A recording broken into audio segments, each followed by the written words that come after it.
Chapter 1033. When Li Wangyu learned from Chingchumo and the others that if he had not escaped from the desert bandit camp, he would have only needed to wait a few more days to be rescued safely, his mouth could not help but open wide, speechless. Did this count as thinking that he was smart? He had spent so much effort to make the sand boat, but the result was simply a waste of effort. Li Wangyu even thought that if he had not escaped to the grasslands and had not met Adi and the Huru tribe, then would the tragedy that happened to the Huru tribe not have happened? Thinking of this, he could not help but raise his hand and slap himself. Li Wangyu's action startled everyone, not understanding what was wrong with him. On the other hand, Ague immediately understood and shook his head at Li Wangyu. Li Wangyu, wolves eat sheep, is it because of the sheep's fault? Those nobles of Shui Yintua are hungry wolves that eat meat without spitting out the bones, it has nothing to do with you. Chingchumo and the others did not understand and quickly asked Li Wangyu what happened after he escaped from the desert bandit camp. When they heard that it was the Huru tribe who saved Li Wangyu, but because Li Wangyu helped them to make salt, they were all angry and cursed. That bullshit Prince Dajua, he really deserves to die. Ziyu, you did a good job, you should have killed that bastard. Yes. Not only that Dajua deserves to die, Shili Xiao and Yi Nan who chased you before also deserve to die. If I knew they were such bastards, would not have let those Shui Yintua people go. Li Wangyu suddenly stood up and stared in the direction of the grasslands. Let them go. It's not that easy. Brother Chumo, how many men do you have now? Chingchumo did not understand Li Wangyu's meaning. There are 10,000 cavalry. After Ching Yaojin led the troops to destroy the desert bandit camp next to Swan Lake, he led the troops back to the western region. As the general manager of the Western Expedition Army, he was busy cleaning up Li Wangyu's mess. Naturally, he could not stay in the desert and wait for news. But those playboys were not willing to give up. Besides, Mi Tuo did not find Li Wangyu and did not dare to return to Chang'an. So, he simply asked Qing Yaojin for permission and led 10,000 Tang Dynasty cavalry to stay at Swan Lake for the time being. Over the past few days, they had been sending out military scouts to search the desert. Of course, the result was nothing. Therefore, after Chingchumo and the other debauches had a discussion, they decided to lead their troops to the grasslands to see if they could find any trace of Li Wangyu. After all, according to the explanation of the desert robbers, when Li Wangyu escaped, he went in the direction of Shui Yintua. Mi Tuo had a headache over this. He wanted to stop this group of silk pants from messing around. No matter what, the Shui Yintua Khanate was a grassland country. Chingchumo and the others did not say anything and led 10,000 Tang cavalry to the grasslands. No matter how one looked at it, it was a diplomatic matter. If the barbarian Khan complained to Pai Lupi because of this, he, as the commander of the 100 Cavalry Department, would be punished. But how could Chingchumo and his group of silk pants listen to Mi Tuo's advice? Without saying anything, they led 10,000 troops and horses and headed towards the grasslands. By a freak combination of factors, he happened to save Li Wangyu. When Li Wangyu heard that Chingchumo led 10,000 Tang cavalry, he punched his own palm and said, "That's good. Brothers, there is no time to lose. While Shili has not escaped far away, let's chase after him together. Damn it, this time I almost suffered a big loss. I must make that son of a bitch pay the price." Chingchumo, Fang Yai, and the others were not people who minded big things. When they heard that Li Wangyu wanted to lead troops to chase after Shili, they naturally rubbed their fists and were very excited. Only Mi Tuo's head hurt more. "Your Highness, you have just escaped danger. Why don't you return to Chang'an first? His Majesty is still waiting for your news in Chang'an. What's more, our Tang Dynasty and Shui Yintua have always been harmonious. Without His Majesty's edict, I'm afraid it's inappropriate for your Highness to lead troops privately." Before Mi Tuo could finish, Li Wangyu glared at him and said, "Nonsense. Shui Yintuo knew my identity and still dared to send troops to chase after me. Where is the harmony to speak of? If we let it go like this, where is the face of our Tang dynasty? Me Tuo, I am still the general manager of the Western Expedition Army, right? As the saying goes, when a general is outside, he will not obey the orders of His Majesty. After I get my revenge, I will explain to His Majesty. Me Tuo really could not refute Li Wangyou's words. Although the general manager of the Western Expedition Army was now Qin Yaojin, Pai Lupi did not remove Li Wangyou from his position. After all, at that time in the imperial court, everyone thought that Li Wangyou had died and even conferred him the title of Prince of Qin. Now Li Wangyou had returned safely, he and Qin Yaojin had become the general managers of the Western Expedition Army. Of course, Li Wangyou would not compete with Qin Yaojin for the position of general manager. He just wanted to use this title to lead the troops. Mi Tuo was choked by Li Wangyou's words and could not speak for a long time. However, this guy was also a shrewd person. He rolled his eyes and came up with an idea. Your Highness, Shui Yintuo dared to chase after you. His Majesty naturally will not forgive them. It's natural for your Highness to vent your anger. The old slave naturally does not dare to stop you. But the Wang Fei is still waiting for your Highness in Chang'an. Also, your Highness may not know yet, right? The Wang Fei gave birth to a boy and a girl for your Highness. Shouldn't your Highness go back to visit them first? Mi Tuo's words made Li Wangyou's eyes almost pop out. He grabbed Mi Tuo and said, Mi Tuo, what did you say? Chongqing gave birth to a boy and a girl. I have a son and a daughter. Hee, how could the old slave dare to deceive your Highness? Everyone knows this. His Majesty even conferred them the titles of Prince and Princess of Fufeng. TSK. The noble families of Chang'an are in awe of them. Mi Tuo hurriedly replied with a smile. I have a son. And a daughter. Li Wangyou still could not believe it. He turned to look at Niu Wu and the other rich playboys. Niu Wu nodded and laughed. That's right. Congratulations, Lang Jun. Your wife really gave birth to a boy and a girl. Ching Chumo and the others also laughed. Zio is so lucky to have a boy and a girl. This is indeed a joyous occasion.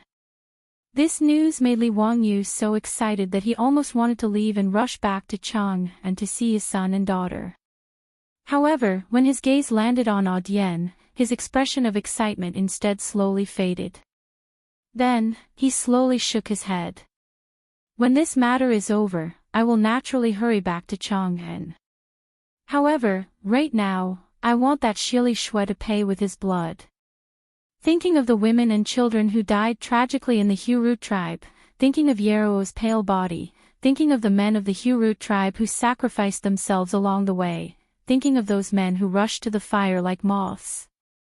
Li Wangyou temporarily put away the thought of rushing back to Chang'an and to reunite with Su Chongqing and his children. If he did not take revenge, he would not be a gentleman. He would be ashamed to return to Chang'an. Mi Tuo could not help but be dumbfounded. He did not know how to persuade him anymore. Only now did Audian know Li Wangyou's true identity. He was so shocked that he did not know what to say. How could he have known that the person he picked up from the grassland was actually a prince of the Tang dynasty? Seeing that Li Wangyou was going to lead 10,000 cavalrymen of the Tang dynasty back to the grassland to avenge him and the Huru tribe, Audian was a little scared. Chapter 1034. Qin, your Highness, Adi didn't know what to say and stuttered for a while. After all, he was just an ordinary herdsman on the grassland. He had never seen such a big shot as Li Wangyou. Li Wangyou saw Adi's uneasiness. He pulled him to his side and put his arm around Adi's shoulder intimately. He laughed and scolded, Your Highness my ass. Dalong, don't you recognize me? Don't talk so much nonsense. Get on the horse. Let's go and find that bastard Shili to settle accounts. We must avenge the Hu-Root tribe. Adi couldn't say anything other than nodding his head desperately. His head was still buzzing. He felt that everything was too unimaginable. Under Li Wangyo's insistence, 10,000 Tang cavalrymen set off immediately and followed the wolf riders to the grassland. Mi Tuo had no choice but to order his subordinates, the cavalry department, to send people back to Chang'an and immediately to report this to Pai Lupi. He gritted his teeth and followed the army. In fact, Mi Tuo was very happy. No matter what, he had found Li Wangyu. He had worked hard. At least Pai Lupi wouldn't punish him for this. As for what trouble Li Wangyu would cause by leading 10,000 Tang cavalrymen into the grassland, it had nothing to do with him. As far as Mi Tuo was concerned, he supported Li Wangyu in his heart. Shui Yintuo dared to chase and kill the prince of the Tang dynasty. If he didn't take revenge for this, where would the face of the Tang dynasty go? No matter what, he should teach Shui Yintuo a lesson. But whether it was Mi Tuo or Chingchumo, Li Wangyu just wanted to vent his anger. Whether or not they could catch up to the 5,000 wolf cavalry was another matter for the time being. In any case, if they chased for a few days, Li Wangyu would be able to vent the anger in his heart and forget about it. As for how Pai Lupi wanted to vent Li Wangyu's anger, that was the business of the officials in the court. Li Wangyu led the 10,000 cavalry across the desert, following the direction of the wolf cavalry's escape and giving chase. How could Shili have guessed that Li Wangyu's vengeful heart would be so strong? He failed to kill Li Wangyu and could only lead the wolf riders to retreat. After the 5,000 wolf riders entered the grassland, they slowed down and walked into the depths of the grassland in frustration. Along the way, Shili. Now that the matter of Shui Yintuo chasing after Li was exposed, he didn't know how his father would explain it to Emperor Tang. Shili was upset. Just as he was vexed, he heard a scout report that the 10,000 Tang cavalry had actually charged out of the desert and were chasing after them. Shili to Shili. This is the territory of our Xianchuo Khanate. How dare they chase us into the prairie? However, he didn't think that since Shui Yintuo dared to chase Li Wangyu for thousands of miles even though he knew Li Wangyu's identity, what was so strange about Li Wangyu's counterattack? Although Shili Ku was leading Shui Yintuo's most elite wolf cavalry, they did not have the courage to fight against the Tang cavalry. This was not surprising. Having defeated the Eastern Turks, the overlord of the grassland, the Tang dynasty's cavalry was in high spirits. Not to mention Shui Yintuo, who had only been established a few years ago, even the Western Turks in Goguryeo were not taken seriously by the Tang dynasty's cavalry. With such a great reputation, how could Shili Shui dare to use only 5,000 wolf cavalry to fight against many with few? Therefore, after learning that Li Wangyu was leading 10,000 Tang cavalry to chase after him, Shili Ku did not even dare to resist and directly ordered a retreat. In Shili's view, the Tang cavalry should not dare to enter the grassland, so why should he take the risk to fight the Tang army? As long as he retreated a few hundred li, Shili Ku could meet up with the tens of thousands of Shui Yintuo cavalry. At that time, if the Tang army still chased after him, he did not mind defeating the Tang army in one fell swoop and teach Li Wangyu a deep lesson. The 5,000 wolf cavalry followed Shili Ku in a very sorry state as they ran toward the direction of Military Governor Mountain. Behind them, the 10,000 Tang dynasty cavalry under the leadership of Li Wangyu were in hot pursuit. One chased while the other fled. In a few days, a few hundred li passed in the blink of an eye. Under the leadership of Li Wangyu, the Tang army had already entered deep into the heart of the Xianchuo Khanate. Mi Tuo could not take it anymore. One day after the army set up camp, he went to find Li Wangyu and said, "Your Highness, we have already chased for 5 or 6 days. Now that the army is alone deep in the grassland, we have no reinforcements and no supplies. We cannot continue to chase like this. At this moment, Chingchumo and the other playboys also felt nervous. Originally, they thought that Li Wangyu just wanted to vent his anger. However, the current situation was just as Mituo had said. The 10,000 cavalry were alone deep in the grassland. If they were not careful, they might really be surrounded by the Xianchuo people. If they were to fall to such a state, they would really have nowhere to cry. Fang Yai hesitated for a moment and also said, Zio, why not let that Shieli Ku go for now? We will return to Chang'an first and settle the score with them in the future. That's right, Zio. The army has no reinforcements and no supplies. It is too risky. Yesterday, the scouts reported that there are already tens of thousands of troops gathered around Shieli Ku. If we continue to chase like this, things will not be good. Zio, let's retreat. The other playboys all advised. Currently, there were not only 5,000 wolf cavalry beside Shieli Ku. He ran all the way north.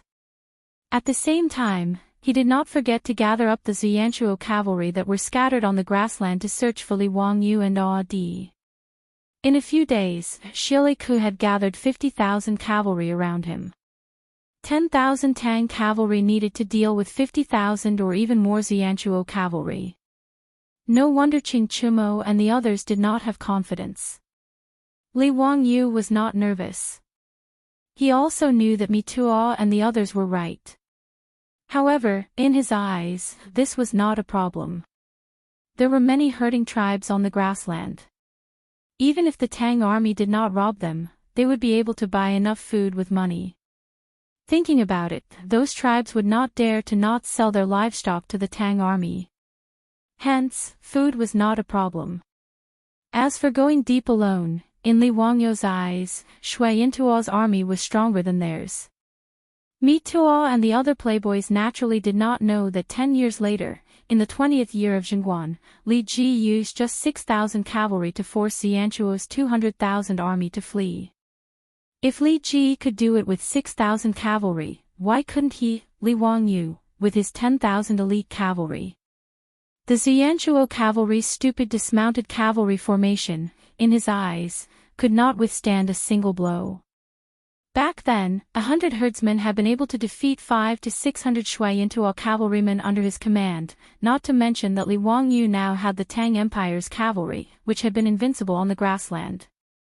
Even Li Wangyu was pondering in his heart, if he defeated Shieli, should he go all the way to the Overseer Mountain, to the place where Shui Yintuo's palace was, and capture the barbarian Khan alive, and bring him back to Chang and to accompany Shieli Khan of the Eastern Tujue. If Mituo or Chingchumo knew about his thoughts, they would be so scared that they would fall off their horses. 10,000 elite cavalry to fight against Xianchuo who had 200,000 soldiers. If this was not crazy, what was? Li Wangyu, facing the persuasion of the others, laughed, "Hee, brothers, we have been chasing for so many days. I think that Shieli Ku can't hold it in anymore. Even if we want to retreat, we have to fight with Shieli Ku first. If we retreat from the grassland like this, where will the face of the Tang dynasty be?" Hearing him say this, Chingchumo and the others looked at each other and could only nod helplessly. At this moment, Shieli Ku, who had troops in his hands and was running away, finally had enough courage. He had enough of being chased by Li Wangyu and finally ordered the whole army to stop and prepare to meet the Tang army. A great battle that would shock the grassland was about to begin. Chapter 1035. In Shui Yintuo's Overseer Mountain Royal Court, Tang Songling waited bitterly for more than 10 days before he finally received a notice that the barbarian Khan wanted to see him. Tang Songling did not dare to delay and quickly went to the king's tent to meet the barbarian Khan. He had received an order to go to the Mabe dynasty to find the Qin Wang, Li Wangyu.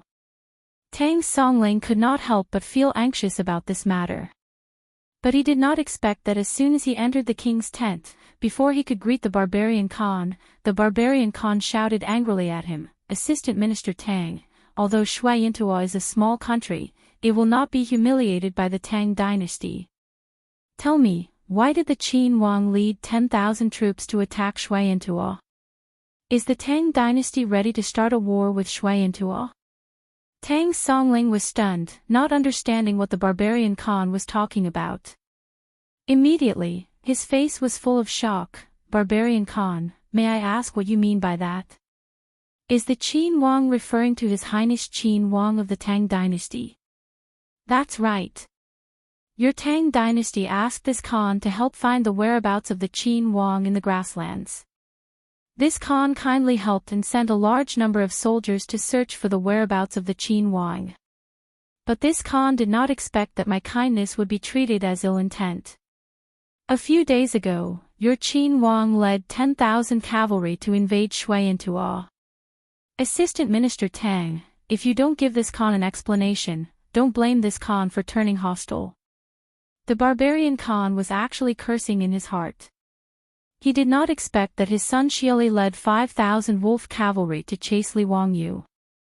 Not only did they not succeed, but they also allowed Li Wangyu to gather 10,000 Tang cavalry and kill their way into the grasslands.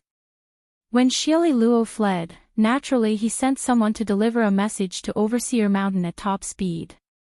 When the barbarian Khan heard about this, he was also shocked. Chasing Li Wangyu was not only failed, but also exposed. This was no small matter. The barbarian Khan did not care about the 10,000 Tang cavalry led by Li Wangyu.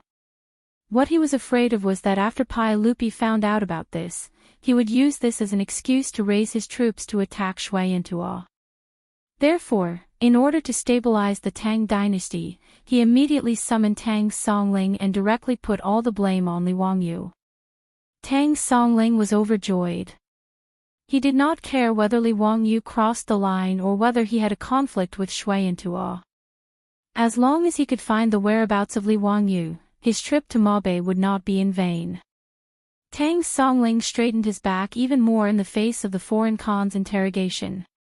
Originally, he was asking for a favor, so he lowered his attitude. Otherwise, how could he, a fourth-rank imperial court official and the assistant minister of the Ministry of Rights, be afraid of the Khan of the Steppe Khanate? Bah! Not to mention that Shuiyantuo had only been established for a few years, the Tang dynasty did not even take it seriously. So what if it was the Eastern Turks? When Xieli Khan was offered as a captive in the imperial ancestral temple, countless people came to watch. Although Pai Lupi appointed him as the right general and gave him good land and beautiful houses, in Chang'an, including the people, who would take him as a proper right general. Although the barbarian Khan was given the title of real Zurija Khan by Pai Lupi, in the eyes of the Tang dynasty, he was just a barbarian. Tang Songling chuckled and replied with an indifferent tone, Khan of the barbarian tribe, you can't say that. Who in the world doesn't know that His Highness King of Qin is the personal disciple of Daozu in the mortal world? He has his reasons for doing things. As for His Highness King of Qin leading the troops into Shuiyantuo, I think he has his reasons. You? What do you mean? Assistant Minister Tang, does the Tang dynasty really want to be enemies with Shuiyantuo? Hearing this, the barbarian Khan was furious and the golden cup in his hand fell to the ground with a loud clang. In the tent, a few of Shuiyantuo's guards pulled out their steel sabers and glared at Tang Songling fiercely. Tang Songling did not even bat an eyelid, ignoring Shuiyantuo's threat. Ever since they defeated the Eastern Turks, the Tang people were the proudest people in the world. Tang Songling treated a mere Shuiyantuo as nothing. As long as this barbarian Khan was not crazy, Tang Songling did not believe that he would dare to touch him. As an envoy of the Tang dynasty, he still had this bit of pride and confidence. Barbarian Khan, don't forget that you are the real Zurija Khan appointed by His Majesty. Could it be that you've forgotten your identity? As an official of His Majesty, how dare you say such disgraceful words? Tang Songling's words were not wrong. Although the barbarian Khan established the Shuiyantuo Khanate, he was appointed by Pai Lupi.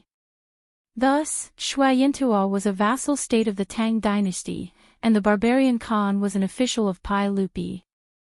In a sense, Li Wangyu's status as a prince was on par with the barbarian Khan, or even higher. If Li Wangyu led his troops to attack Shuiyantua, it would at most be an internal conflict between two nobles. It was far from a war between two countries, and the barbarian Khan did not have the right to threaten the Tang dynasty. The barbarian Khan naturally understood Tang Songling's words, and so did the guards in the tent.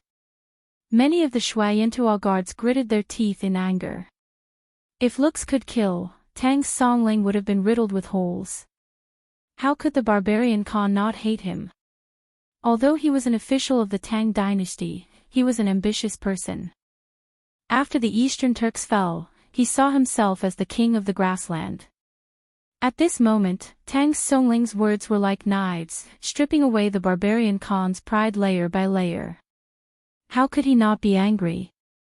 He really wanted to immediately order his men to hack Tang Songling to death and chop him into minced meat to vent his anger. However, in the end, the barbarian Khan did not dare to do so. Killing Tang Songling was easy, but Shuiyantua would have to be buried with him. Facing the giant of the Tang dynasty, Shuiyantua could not afford to offend them. This was different from killing Li Wangyu in the dark. Even if Pai Lupi questioned him afterwards, he could push the blame to Li Wangyu for assassinating his son. However, killing an official of the Tang dynasty meant that he would not rest until one of them was dead. The barbarian Khan's eyes were bloodshot. Breathing heavily, he stared at Tang Songling for a long time before finally sitting back down on his seat. Good, good. Since the Qin king has led his troops to attack me and the Tang dynasty did not care about this, then don't blame me for being impolite. This Khan wants to see if Qin Wang really has the ability to reach the heavens, to be able to resist my, Shuiyantua's, army of 50,000 with just 10,000 troops. Hee, swords and sabers on the battlefield do not have eyes. If anything happens to the Qin king, don't blame me.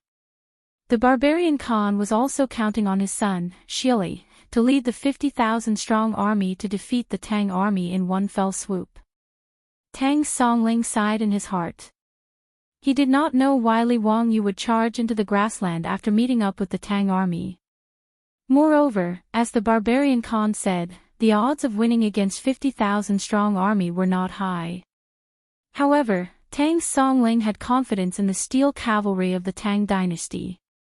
In his opinion, even if Li Wangyu could not defeat Shuiyantua's 50,000-strong army, it should not be a problem for him to retreat safely. Therefore, he was not worried about Li Wangyu's safety. As for how to solve these problems, he would let the big shots in the imperial court have a headache. Therefore, Tang Songling did not take the barbarian Khan's threat to heart. The two of them did not see eye to eye. Tang Songling casually greeted the barbarian Khan and left the tent. However, he was not in a hurry to return to Chang'an.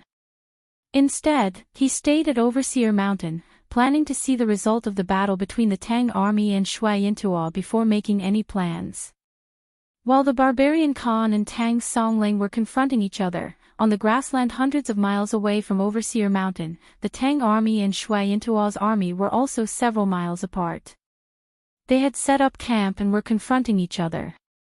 In the Tang army's tent, Li Wangyu was very excited and was fiddling with a steel crossbow in his hand.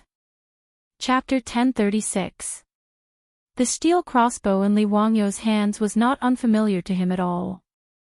Other than the lack of a scope, it was basically a replica of the composite steel crossbow that he had Yan Liben make for him when he made a bet with those rich kids.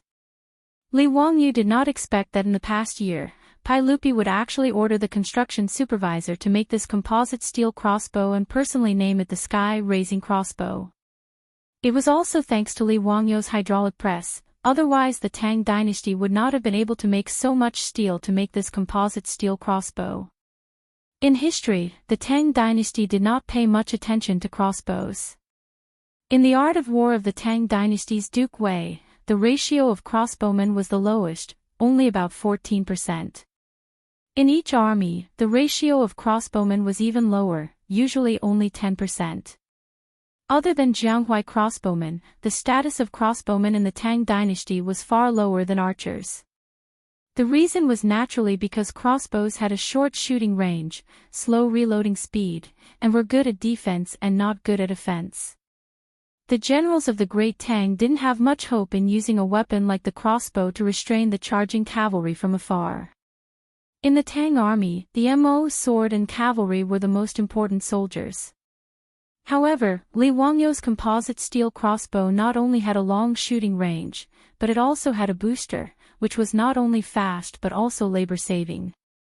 Pai Lupi, as the emperor of the horse and the big shot who took down half of the Tang dynasty, how could he not see the use of this steel crossbow? Therefore, even though it was very expensive to make a composite steel crossbow, he gritted his teeth and ordered the construction supervisor to make it in large quantities and start to equip it to the army. Today, of the 10,000 Tang cavalry led by Li Wangyou, 2,000 crossbowmen were equipped with the sky-raising crossbow. In fact, it was not correct to call these 10,000 Tang cavalry. Although they were all marching on horseback, only 2,000 of them were true cavalry. The remaining 8,000 should be called mounted infantry. Different from Shui Yintuo's dismounted infantry formation, the mounted infantry of the Tang army were all professional infantry. Horses were just a means of transportation for them. When they fought, they would dismount from their horses and fight on foot. According to Li Weigong's Art of War, 70% of the Tang army's field forces were soldiers, while the rest were medical, logistical, and auxiliary personnel. In other words, Li Wangyou's army of 10,000 had 7,000 combat soldiers. Among them, there were 2,000 cavalrymen, 2,000 archers, and 2,000 jumpers, who were also sword and shield wielders. As well as the Tang army's most elite sharp blade soldiers, 1,000 Mo blade soldiers. Originally, according to Li Wangyou's previous thoughts, the battle with Shili Fu was very simple. He only needed to copy Li Ji's tactics. Using 5,000 infantrymen to deal with Shui Yintuo's dismounted cavalry formation, then 2,000 cavalrymen would circle around the rear and launch a surprise attack on Shui Yintuo's cavalry. As long as Shui Yintuo's horse was killed, it was equivalent to cutting off the foot of 50,000 soldiers. By then, Shui Yintuo's dismounted cavalry would become meat on the chopping board, and the Tang army could do whatever they wanted with them. But Li Wangyou pondered for a while, and then shook his head and rejected this tactic. It was not that it was not suitable, but he did not plan to expose this tactic so early. Shui Yintuo's dismounted cavalry formation, to put it bluntly, was not worth mentioning, and was rather idiotic. But Li Wangyou's ambition was very big. He really had the idea of fighting all the way to Overseer Mountain and capturing the barbarian Khan alive. In this way, if he used this tactic to defeat Shili Fu, it would not be too appropriate. After all, Shui Yintuo's people were not idiots. After he used this method to defeat Shili Fu, it would not be so easy to deal with Shui Yintuo's remaining 150,000 soldiers. As long as Shui Yintuo left behind enough cavalry to protect the horses of the rear army, then it would be impossible for him to rely on his 10,000 men to defeat Shui Yintuo's 100,000 soldiers. Therefore, Li Wangyou needed to think of another method. He had to defeat Shili Fu's 50,000 soldiers, but he also could not expose the weakness of Shui Yintuo's dismounted cavalry formation. To use 10,000 men to face Shili Fu's 50,000 soldiers head-on was indeed not easy. If it was not handled well, it would be self-defeating. But ever since Li Wangyou discovered that Pai Lupi had actually given the army a large number of composite steel crossbows, he had enough confidence. Just these 2,000 composite steel crossbows could shoot the enemy to the point that they could not fight back. Adding on the Mo saber wielders of the Tang dynasty, who were invincible in every battle, even if Shili Fu's forces were 5 times his, there was nothing to worry about. A normal crossbow's projectile range was no more than 200 steps, and its direct range was 70 to 80 steps. And the Tang army's current heaven-raising crossbow was equivalent to a 4-stone crossbow. Its projectile range was about 400 steps, and its direct range was also more than 200 steps. Li Wangyu was able to use this crossbow to kill a wild boar 300 meters away. Then, when dealing with Shui Yintuo's soldiers, the effect would be the same. In other words, just relying on the super long range of the composite steel crossbow to Shui Yintuo's people was no less than a dimensional reduction attack. Although Li Wangyu was not a soldier, as a military fan, he knew what it meant to have the advantage of a long range and to be able to continuously attack and kill the enemy outside the enemy's attack range. The replacement of the bow by the gun was the best example. In this era, the power of the composite steel crossbow was almost no different from the gun. It could even be said that it was stronger than the guns of the early era. At the very least, the guns of the Manchurian Qing were unable to accurately kill the enemy at a distance of 300 meters. And presumably, because of Li Wangyu's design of the winding device for the composite steel crossbow, not only was the winding speed faster, but it was also able to fire faster. And because steel cables were used as the bowstring, it was not even affected by the weather. Compared to the guns of the early era, the composite steel crossbow only had one flaw, and that was that it was expensive. Whether it was the cost of making the steel crossbow or the consumption of the crossbow bolts, compared to gunpowder and lead balls, it was too expensive. Fortunately, the Tang dynasty was flourishing, or else Pai Lupi might not be able to afford so many Atlas crossbows. However, the Tang dynasty had a misconception about the use of the composite steel crossbow. For example, when the tanks were first invented, the Western countries used them by distributing them to various divisions to coordinate with the infantry. It was not until the Second World War that the tanks began to be used together and became the king of land battles. The Tang army used the composite steel crossbow, but they were no different from ordinary crossbowmen. But in Li Wangyu's opinion, the best tactic to use the composite steel crossbow was the matchlock gun tactic of the 16th century, the three-stage shooting. Although the composite steel crossbow was equipped with a winding device, its firing speed was still not very fast. In this way, in order to maximize the power of the steel crossbow and avoid the shortcoming of not being able to fire continuously, the three-stage shooting was necessary. By dividing the crossbowmen into 3 teams and taking turns to wind and fire, the efficiency of the composite steel crossbow could be increased by 3 times. In this regard, Li Wangyu was very confident. However, Li Wangyu's confidence did not mean that Mituo and Chingchumo were also confident. Even if they were very confident in the combat power of the Tang army, but facing an enemy 5 times their own, whether it was the playboys, Mituo, or the captains and generals in the army, their hearts were beating like drums. Even Mituo and many others tried to persuade Li Wangyu to retreat, but they were all rejected by Li Wangyu. In this regard, Mituo was also very helpless. He could only secretly order his subordinates of the 100 Cavalry Department to prepare. If the Tang army was defeated, then even if he had to be tied up, he would still rescue Li Wangyu, the Qin king. After Xieli Luo finally decided to fight to the death with Li Wangyu, both sides set up camp on the grassland and faced each other with a distance of 10 li. On this day, the wind was light and the clouds were light. It was a good day to kill and set fire.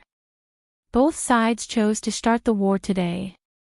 The Tang army blew the first bugle, and the Tang army gathered their men and cavalry into teams. The second bugle sounded, and the army's flags and spears were raised like a forest. The third bugle sounded, and the Tang army lined up to meet the enemy. The wind blew the flags. The war drums sounded, and the Tang army and Shui Yintuo stepped out to attack at the same time.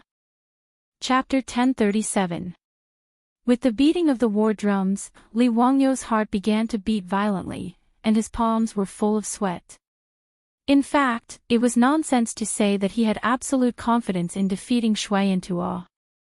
Not to mention other things, just the dense phalanx of Shui Yintuo's army on the opposite side made Li Wangyu's scalp tingle.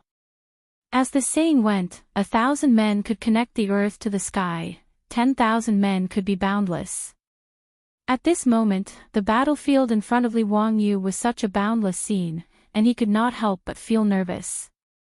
After all, it was his first time facing such a big battle. Last time in Jilong County of Shu Commandery, there were only a few thousand people causing trouble. Compared with the tens of thousands of people now, it was simply child's play and was not worth mentioning. Standing on the observation tower carriage, Li Wangyu was nervous and excited, plus a little bit of expectation and uneasiness, which was contradictory to the extreme. It was understandable that he was nervous and excited, but he was uneasy because he was worried that the Tang army would suffer heavy casualties. After all, this war was purely initiated by him. If it were not for his insistence, according to Mituo's persuasion, the 10,000 Tang soldiers under his command would not appear on the battlefield at this moment. In other words, because of his own selfish interests, these Tang soldiers were facing death, which made Li Wangyu somewhat unable to bear and blame them. After all, Li Wangyu was not a person of this era. Even though he had been in a high position in recent years, he could not treat human lives as nothing. Whether this war was won or lost, the casualties of the Tang dynasty's soldiers were all due to his obsession. Because of Jun Mo's conferment of Marquis, a general became famous and tens of thousands of bones withered. Sighing silently in his heart, Li Wangyu put away the messy thoughts in his mind and raised his eyes to continue to look at the battlefield. The most important thing now was to win this war. As for other things, they could be dealt with later. If there were casualties in the Tang army, Li Wangyu planned to take out copper coins from his residents to compensate their families, which could be regarded as his goodwill to buy peace of mind. After collecting his thoughts, Li Wangyu raised the binoculars in his hand and carefully observed the disposition of Shui Yintuo's army on the opposite side with Chang'an and the others. Currently, there were still several miles between the two sides. Both sides were slowly advancing amidst the sound of their war drums and horns. Fighting a war was naturally not like the TV dramas of later generations, where people would shout and charge forward with their heads lowered. Otherwise, if the soldiers were fully equipped with armor and sabers, by the time they had charged a few miles, they would have already collapsed from exhaustion. At that time, how could they fight a battle? Normally speaking, the two armies would advance until they were about 1 li apart, which was about 500 meters away from each other. They would enter the range of the other party's long-range weapons and stop in their tracks. After resting and reorganizing, the battle would officially begin. The 10,000 Tang army was split into the middle and two wings. In the middle of the army, there were 2,000 archers, 1,000 Emo swordsmen, and 2,000 jumping soldiers. On the two wings, there were 1,000 cavalry. Of course, the 5,000 soldiers in the middle of the army were not squeezed together. Instead, they were arranged into multiple square formations. Actually, there was no need for Li Wangyu and the debauches to worry about these matters. Only the military officers in the army could handle these matters. The only arrangement that Li Wangyu made was that 2 days ago, he summoned the officer in charge of the 2,000 archers. He ordered him to follow his instructions and train those archers to practice the 3-section shooting method. As for Li Wangyu's orders, that Tang army officer did not understand. He even secretly felt that Li Wangyu was messing around. That officer was also an old soldier, so when had he ever seen someone use archers in such a manner? In the past, archers would gather their forces and shoot in a large area to injure the enemy. Archers would rarely shoot directly at the enemy. The main reason was because of the range. They could shoot up to 200 steps, and shoot straight up to 100 steps. On the other hand, Li Wangyu's instruction for the archers to practice was to divide all the archers into 3 teams. They had to load their crossbows and fire according to the order, and they had to shoot straight. This went against common sense. As for Li Wangyu's messing around, the officer cursed in his heart. However, there was nothing he could do. He could only follow Li Wangyu's orders and arrange for his soldiers to practice. However, just a day later, that officer was convinced. How could an old soldier like him not see the benefits of the 3-section shooting method? Facing the 50,000 Shuaiyintuo cavalry today, everyone was nervous. Only this officer in charge of the archers was filled with confidence. He rubbed his palms and was ready to start a massacre. The war drums continued to beat. The carriage that Li Wangyu and the other rich kids were in was pulled by horses and oxen. They followed the footsteps of the soldiers and slowly moved forward in the middle of the army. The distance between the two sides was getting closer and closer. Only when they were 500 steps away from Shui Yintuo's army did Li Wangyu order the army to stop. Immediately, the various officers, captains, and colonels started to order the soldiers under them to get into formation. This caused the formation that was a little messy due to the march to be in order once again. At the front of the Tang army formation were the jumping soldiers who held swords and shields. The jumping soldiers were equipped with round shields and short swords. They wore light armor and were in charge of close combat to make up for the lack of agility of their comrades who used long weapons. The round shields in their hands were mainly used to defend against the arrow rain. Behind the jumping soldiers were the Mo swordsmen. The Mo swordsmen of the Tang dynasty could be said to be the strongest infantry in the cold weapon era. In history, during the Tianbao era, the Tang army used 20,000 men to fight against the 200,000 Arab army. Even when they were attacked by the rebel army, the Tang army still managed to wipe out 70,000 Arab army and had 10,000 people successfully retreat. Although the Tang army lost the battle in the end, it made the Arab army feel the terror of the Tang dynasty's Mo swordsmen. Like a wall, men and horses were crushed. This was how the Arabs were shocked by the Mo swordsmen. Behind the 1,000 Mo swordsmen were the 2,000 archers. They were the key to Li Wangyu winning this battle. As for the cavalry on the two wings, Li Wangyu did not give them any important tasks this time. They just needed to hold the line. When Shui Yintuo's army collapsed, they would chase and clean up the mess.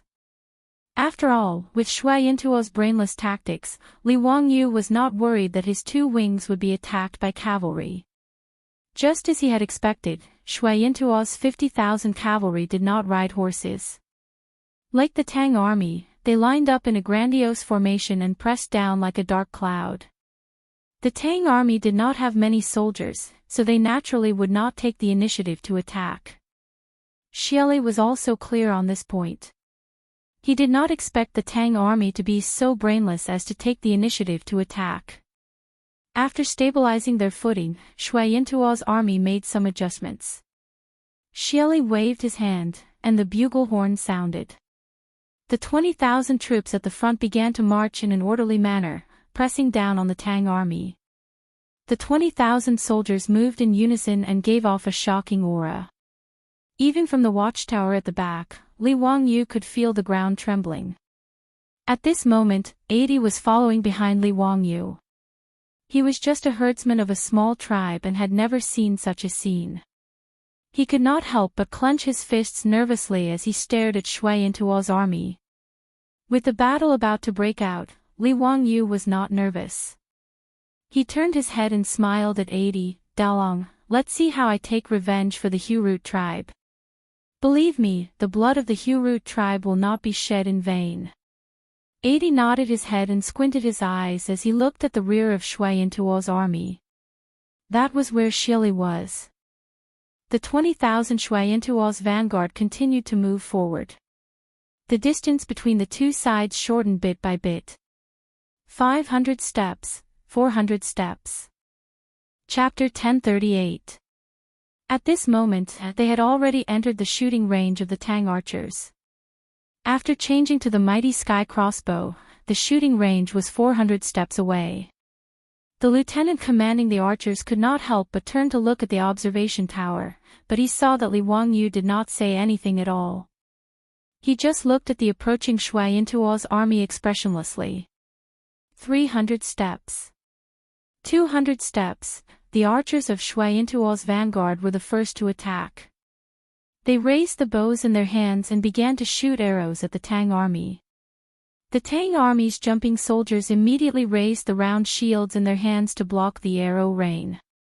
Shui Yintuo's vanguard had a total of 20,000 people. Among them, there were more than 5,000 archers. For a moment, the black mass of arrows poured down like raindrops. It was a terrifying sight. 200 steps, or 300 meters, was actually the maximum shooting distance of a bow and arrow. Although the arrow rain of Shui Intuo's vanguard was very dense, the damage to the Tang army was pitifully small.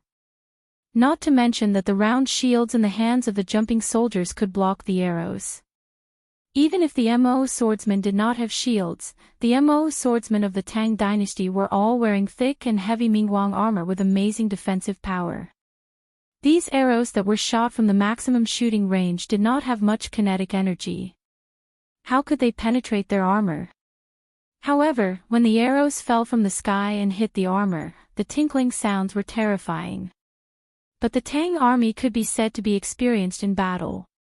Even in such a passive situation, the army did not have the slightest commotion. Except for the occasional unlucky person who was hit by the falling arrows and whose body was not protected by the shield and armor, the Tang army was like a reef in a torrent, motionless. Chang'an and the others were anxious. "Zio, why don't you fight back? The shooting range of the mighty sky crossbow is much higher than the arrows of Shui Intuo's men. Why are you taking the hits so passively?" Li Wangyu laughed. "Brother Chumo, don't worry. Let them come closer so that it will not be too tiring to chase them later." "Chasing is too tiring," Chang'an, Fang Yai, and the others looked at each other and did not know what to say. Everyone was worried. Even Mi Tuo had secretly gestured to his subordinates to protect Li Wangyu. If something went wrong, they should pull him away immediately.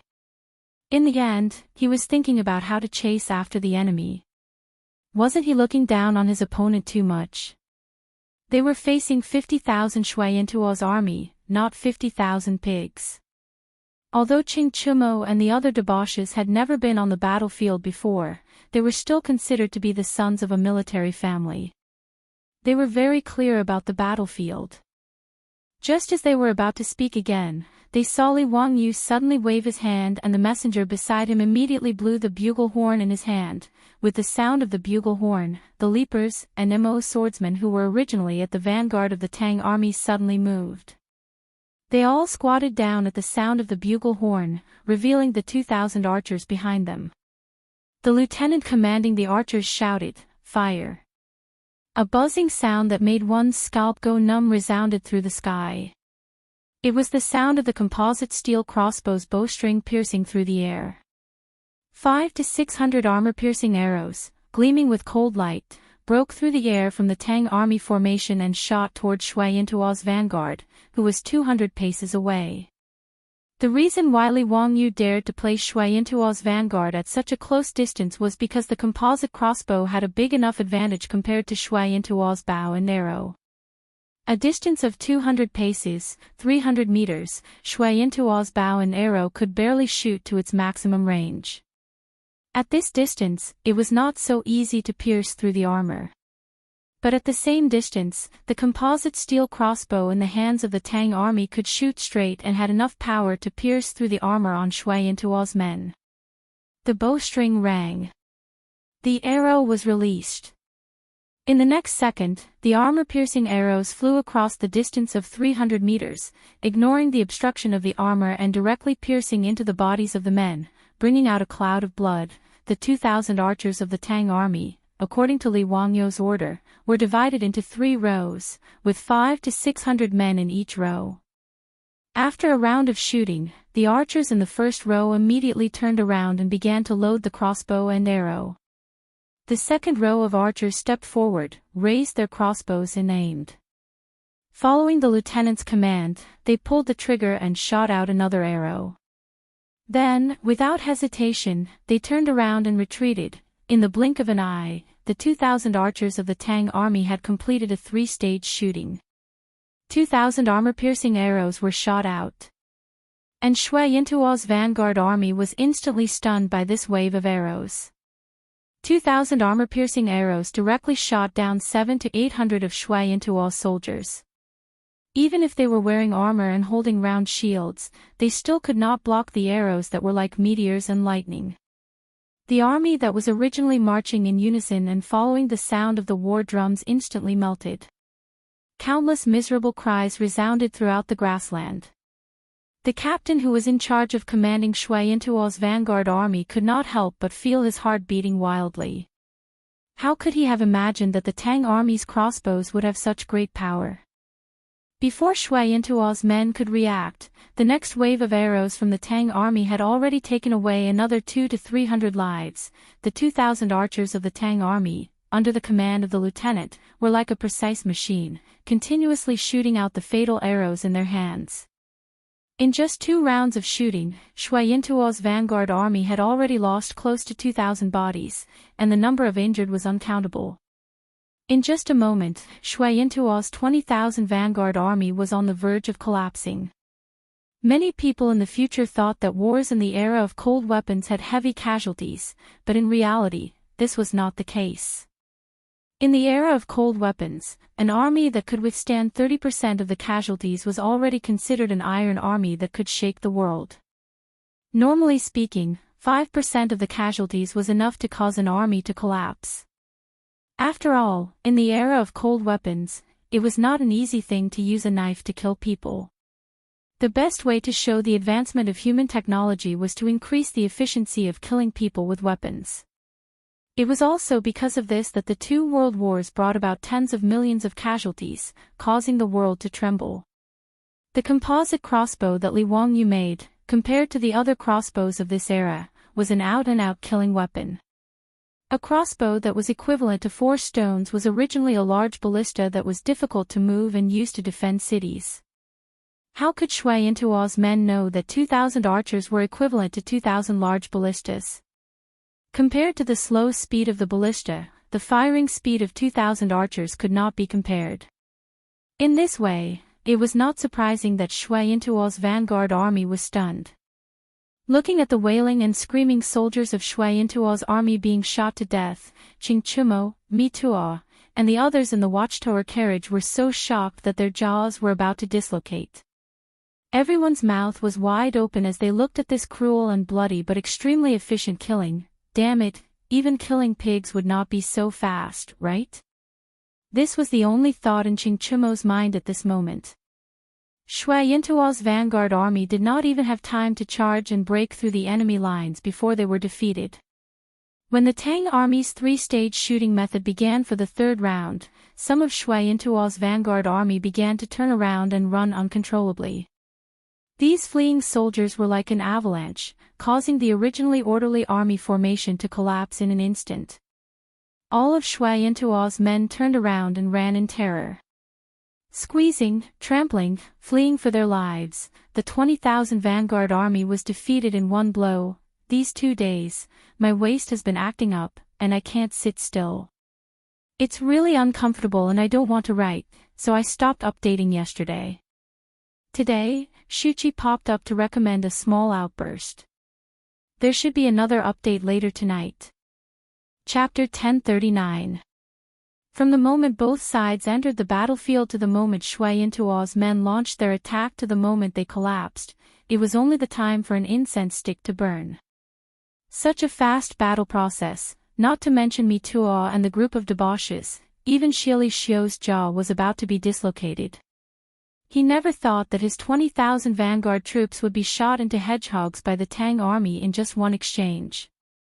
He also never thought that the 20,000 troops would collapse so quickly. What was worse was that when the 20,000 soldiers who were scared out of their wits threw away their armor and ran for their lives, Shili Xiu's 30,000 troops were the first to bear the brunt of the attack.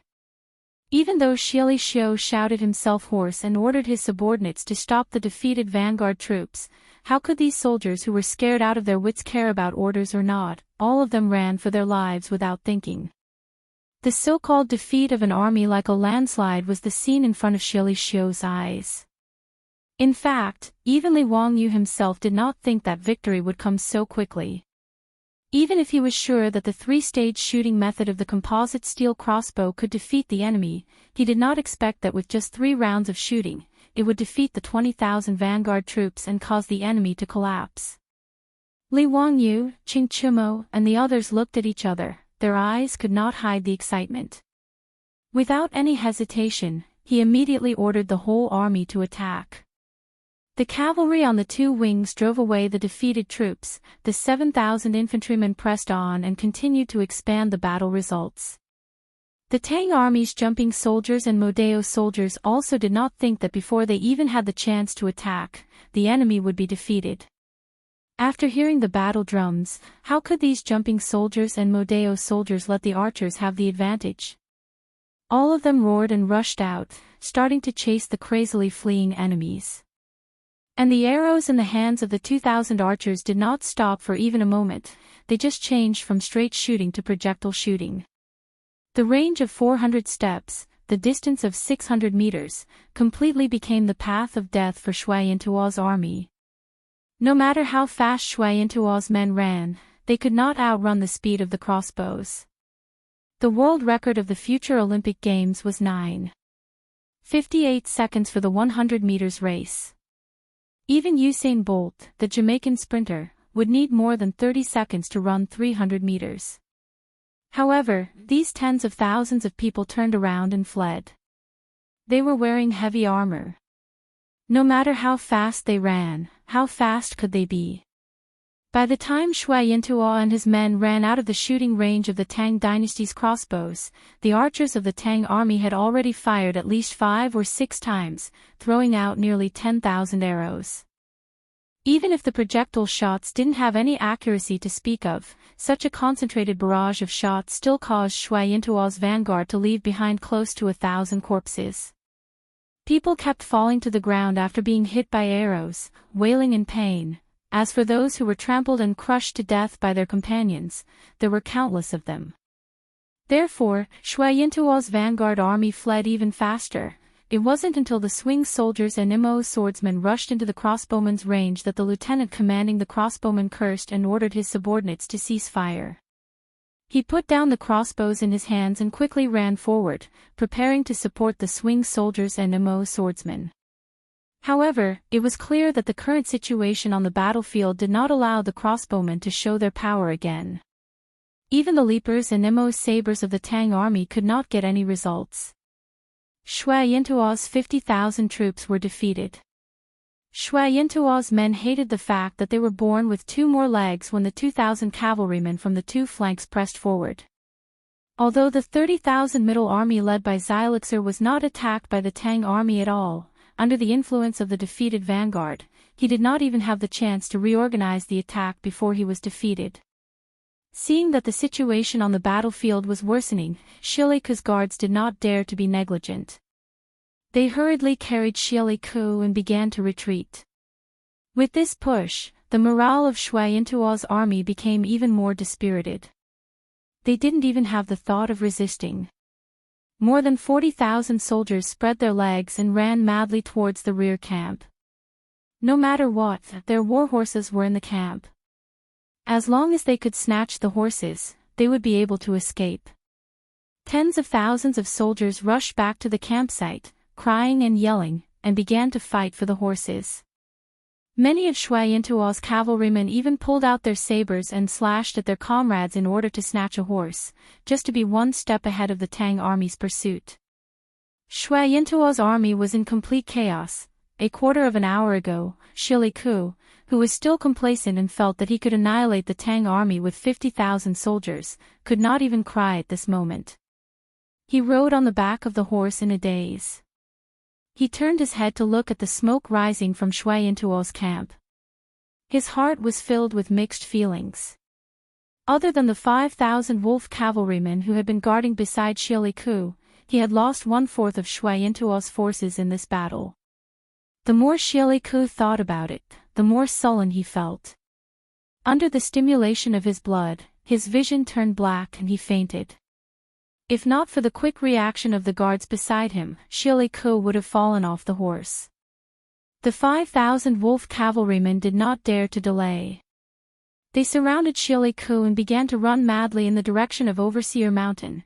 When the Tang army flattened Shui Yintuo's camp, other than the 2,000 cavalrymen who chased for 20 li, the rest of the Tang army did not bother to chase after the fleeing Shui Yintuo's men. Although the battle ended quickly, Li Wangyu still ordered people to clean up the battlefield and treat the wounded.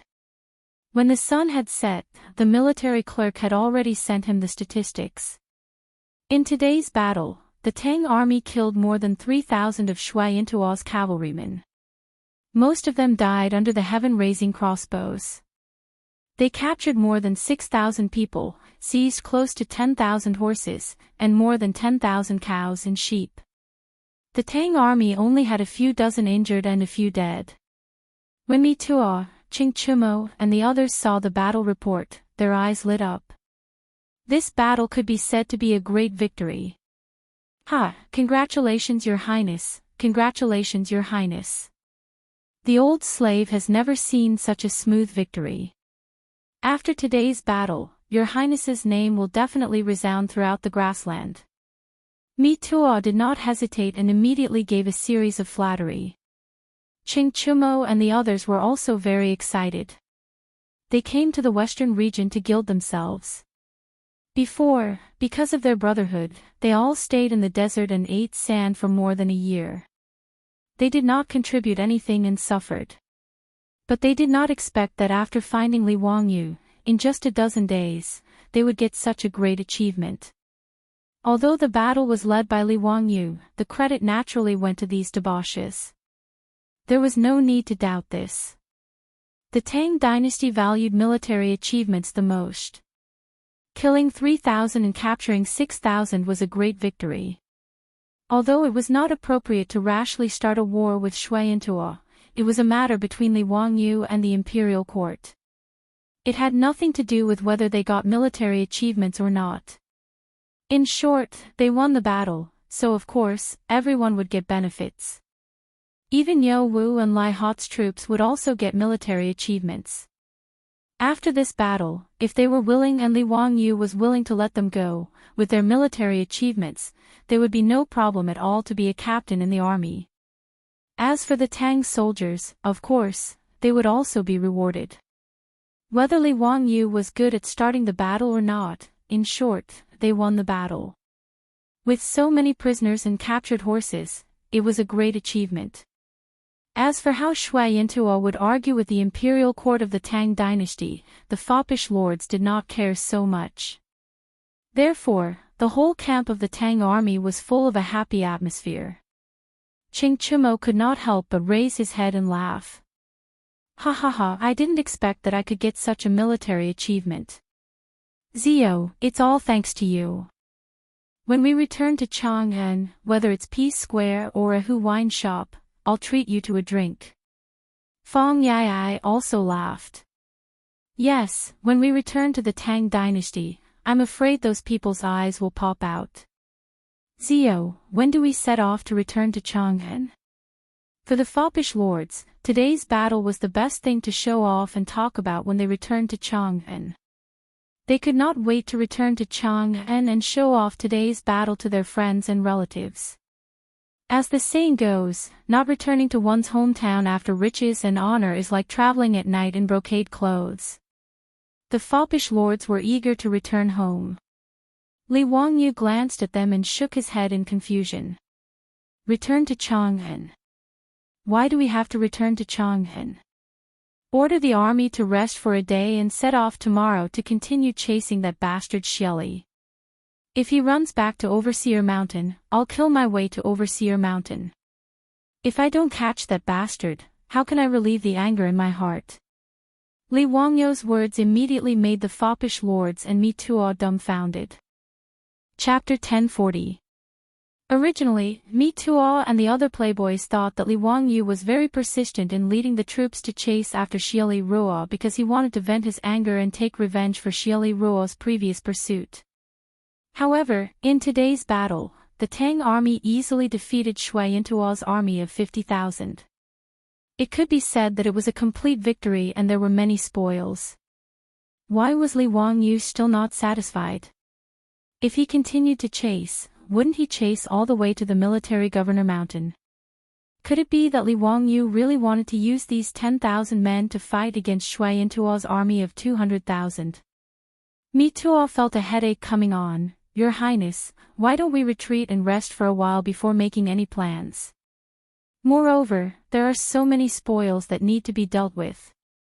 We can't possibly bring these spoils to chase after Shui Intuo's men, right?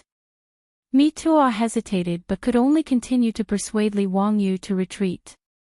The playboys quickly nodded in agreement. That's right, Zio. There are thousands of prisoners and so many horses, cows, and sheep. We can't not deal with them properly. Whether it was the 6,000 prisoners of war or the captured cows, sheep, and horses, they were all money. According to the tradition of the Tang dynasty, whether it was prisoners of war or spoils of war, they were all displayed outside the south gate of the imperial ancestral temple. After the emperor worshipped the ancestors, these spoils of war would be distributed by the imperial court.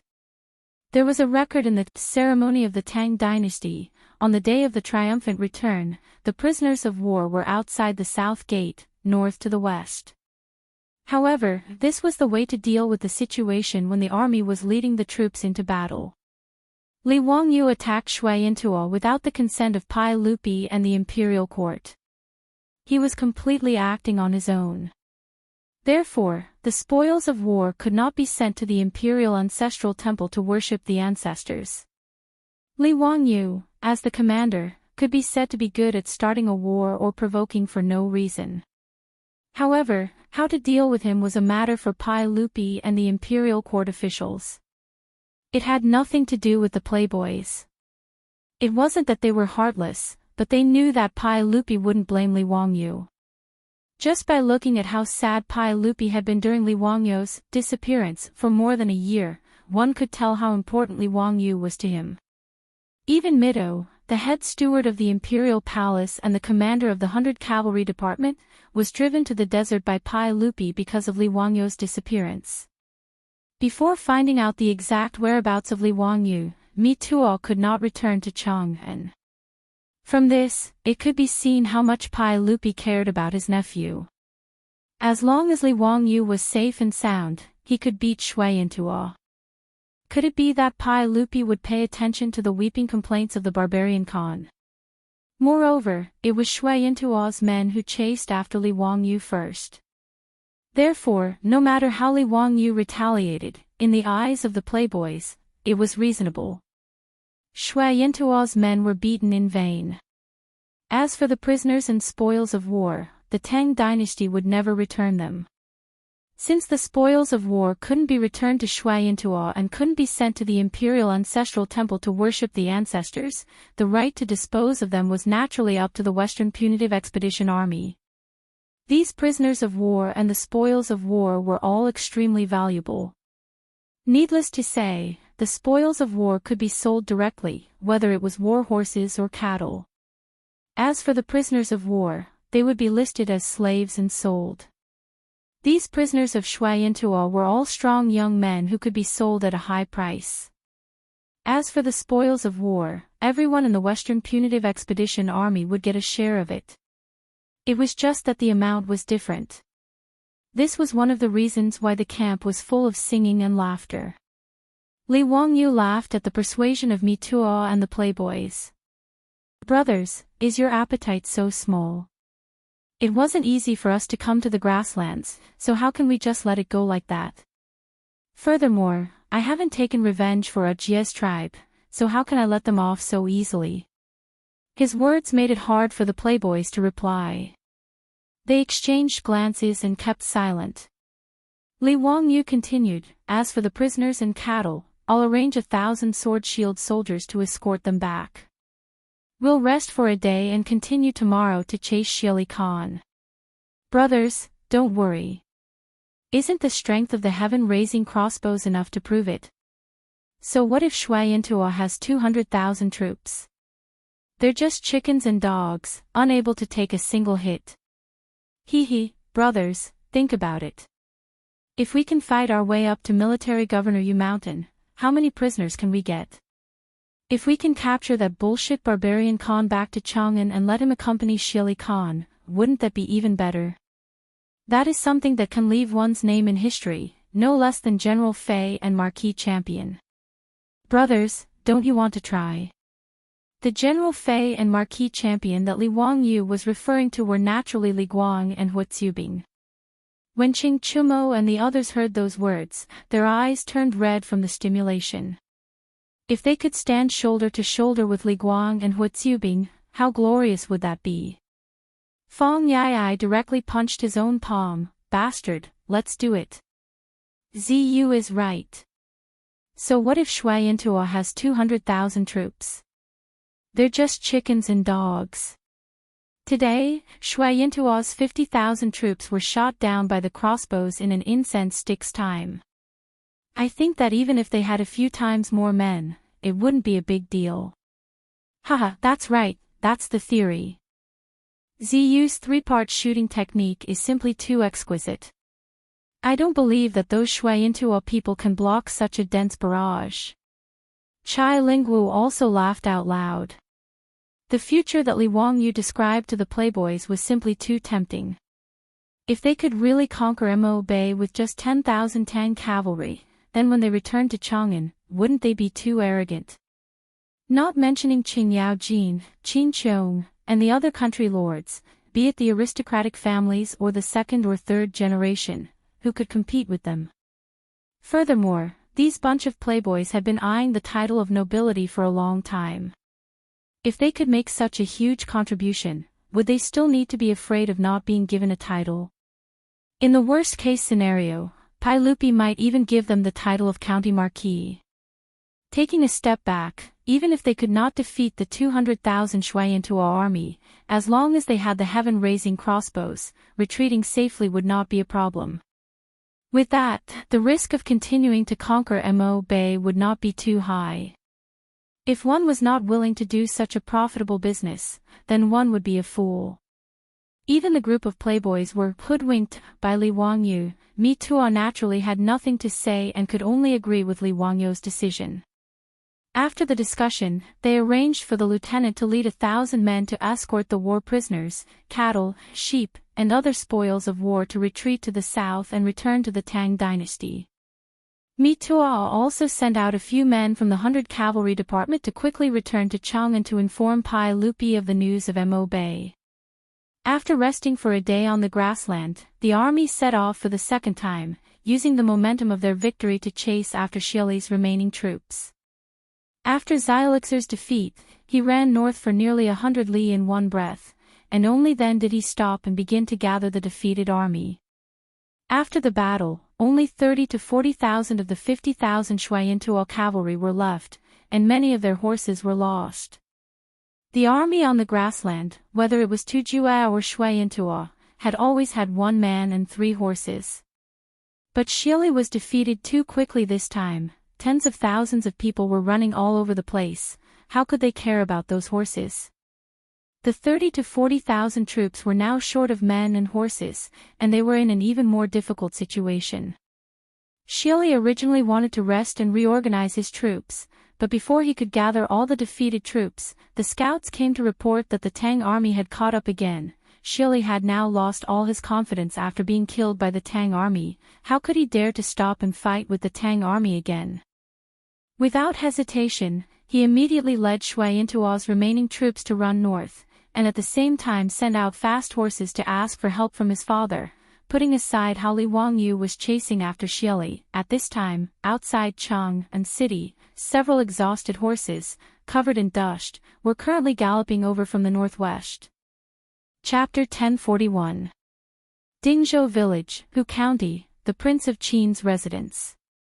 Qin Wangfei Su Chongqing sat behind a wide desk made of Phoebe Jinan wood, listening to the reports of a group of female soldiers across from her. The quill in her hand was incessantly scribbling on paper, simultaneously issuing all sorts of instructions. In the eastern and western markets, as well as in the various workshops, we must demand a uniform price for those who sell our wine. If anyone refuses to comply, we will immediately stop selling. The quality of the glassware produced in the workshops is still too low. Pass down the order that any craftsman who can resolve this problem will be rewarded with 100 taels of gold.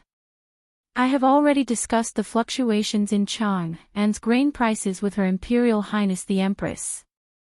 The enemy will transport grain from Shu County as soon as possible. No matter what, Chang'an's grain prices must be stabilized. The lingerie workshop also needs to recruit another batch of seamstresses. Were it not for the Confucian robe Su Changqing was currently wearing, coupled with her towering hairstyle, she would have looked remarkably like a domineering female CEO in the modern world. After taking care of all matters, Su Changqing dismissed the female soldiers. Only then did she slightly knit her brows, reaching out to rub her temples. The door to the room was once again pushed open. Princess Chang'an, Aphrodite, and Perrin walked in, carrying Su Changqing's 2 children. Upon seeing her children, Su Changqing immediately revealed a smile. Reaching out to receive the 2 little fellows, she began to play with them. Perrin and Aphrodite obediently walked behind Su Changqing, massaging her shoulders. "Elder sister, don't overwork yourself. If Lang Jun returns safely and sees elder sister like this, his heart will definitely ache," Perrin said with heartache as she massaged Su Changqing. Compared to when Li Wangyu had left, Su Changqing was much more haggard, her body much thinner. Chang'an, who was currently playing with the 2 children, nodded her head in response. "Elder sister, Perrin is right. You must take good care of your body. Don't overwork yourself. The estate is not lacking in copper coins. Why must elder sister work so hard?" Su Changqing smiled and shook her head. Lowering her head to look at the 2 children in her arms, her face filled with a motherly smile. Yes, the Prince of Qin's estate was not lacking in money. However, how could she work so hard for money? Chang'an, Perrin, and Aphrodite naturally did not understand Su Changqing's thoughts. In Su Changqing's heart, she had always felt that she was no more than a passerby of the Tang dynasty. Ever since that incident, she had, and of course, of course Su. If not for the fact that she had just become a mother and was worried about her children, she probably would have run off to the desert to look for Li Wangyu. It would be best if she could find it, but if she couldn't, she didn't mind sleeping in the desert with Li Wangyu. Of Qin's, of her, no matter what, she had to build a future for her children that was enough to provide them with food and clothing. In Su Changqing's opinion, although her 2 children had just been born and already had titles of nobility, and the estate was not lacking in copper coins, these were not enough for her children to live a carefree life in this world. Although she did not know much about history, she knew that the Tang dynasty was different from the later generations. In an era where imperial power reigned supreme, even the officials and nobles might not be able to guarantee that they would live a carefree life. Even someone as powerful as Zhang Sun Wuji was forced to hang himself after Pai Lupi's death and Li Ji's ascension to the throne. His relatives were all exiled to Lingnan as servants. Su Changqing was absolutely unwilling to see such a scene happen to her children. In the eyes of outsiders, Li Wangyu had risen too quickly and swept across the Tang dynasty like a shooting star. Now, the mansion of Qin was heavily favored by the emperor, but Su Changqing did not dare to entrust her children's future to Pai Lupi. As the saying went, being in the emperor's company was like being in the tiger's company. Who could be sure that after Li Wangyu was gone, how long would the imperial family's imperial favor last? Therefore, for the sake of her children, Su Changqing began to think of every possible way to increase the influence of the mansion of Qin. She wanted to deepen the foundation of the family, hoping to protect her children. For example, the future Empress Mainyang. Su Changqing directly took her to live in the mansion. He cared about her and taught her carefully, completely treating her as his own child. Although this care was partly due to Su Changqing's selfishness and utilitarianism, it still made the relationship between the little lowly and Wu Mainyang even stronger. As for Li Qingqian, Li Tai, and even the little brat Li Ji, Su Changqing simply took over the job of Li Wangyu's imperial tutor. After all, compared to Su Changqing, Li Wangyu, who graduated from a second-tier university, was not enough to be compared to Su Changqing, who was a top student from the University of Pennsylvania. What Li Wangyu could teach, Su Changqing could teach as well.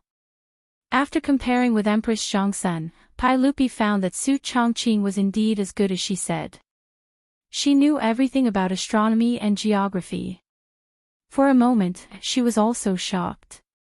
Regarding this, Su Changqing only said that when the Tao father imparted knowledge to Li Wangyu, she was also listening at the side.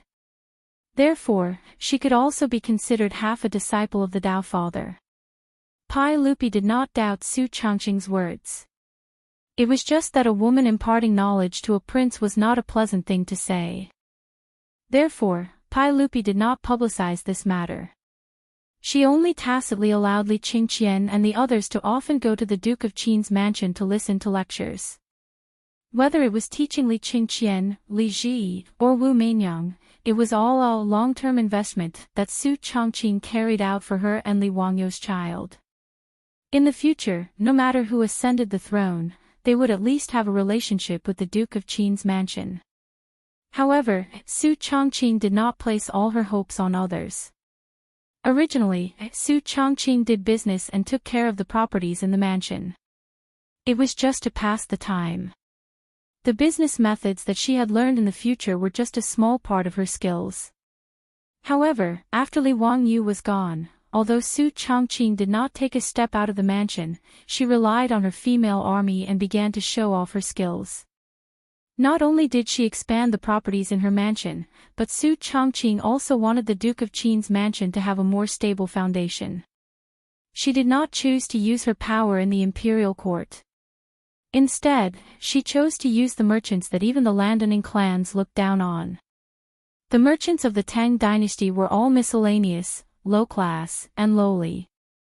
However, Su Changqing knew how much power merchants could have, and she did not look down on their value. Over the past year, Su Changqing had borrowed the power of various factions to fight against others. With her business mind and management strategies that surpassed the times, she had established a huge business network in the east and west of Chang'an. Her name as the goddess of wealth was known by everyone in Chang'an and the surrounding provinces.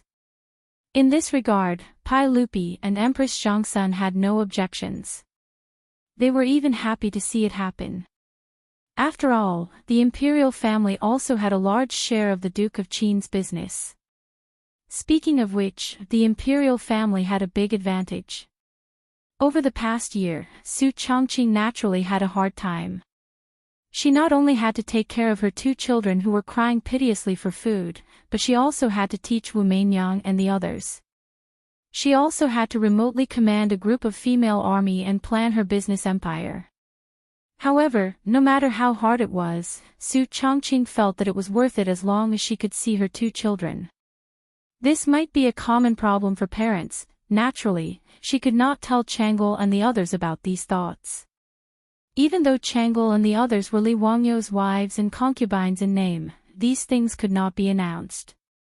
A few months ago, Duke Liu, Qingyao ordered someone to send back a shocking piece of news. The Duke of Qin, Li Wangyu, actually did not die in the desert. Instead, he was captured by a group of desert bandits. However, just before Qingyao sent troops to eliminate the desert bandits, Li Wangyu actually escaped from the desert bandits' camp alone. Once again, his whereabouts were unknown. This news immediately made everyone in the Duke of Qin's mansion cry tears of joy. The haze that had been suppressing the Duke of Qin's mansion for more than a year finally dissipated by more than half. As long as Li Wangyu did not die in the desert, then there was hope. Chapter 1042.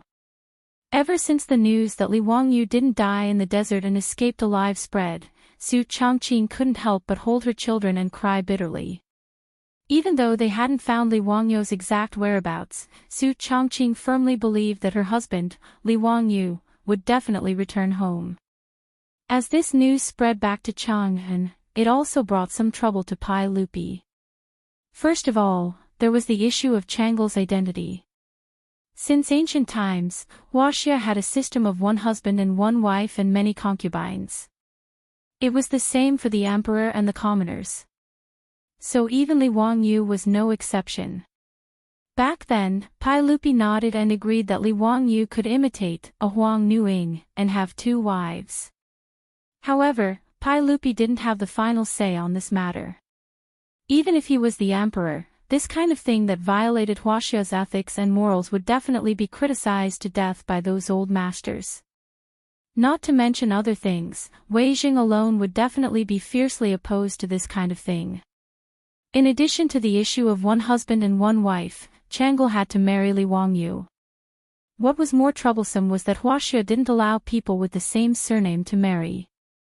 Not only did Chang'an and Li Wangyu have the same surname, but they were also relatives. They were also master and disciple. If any of these rules were violated, those old masters would go crazy. Moreover, these were 3 red lines that couldn't be touched. Therefore, if nothing happened to Li Wangyu, it was actually impossible for Pai Lupi to marry Chang'an even if he wanted to. If Pai Lupi insisted on doing things his own way and used his authority as the emperor to force an edict, there would be a lot of trouble in the imperial court.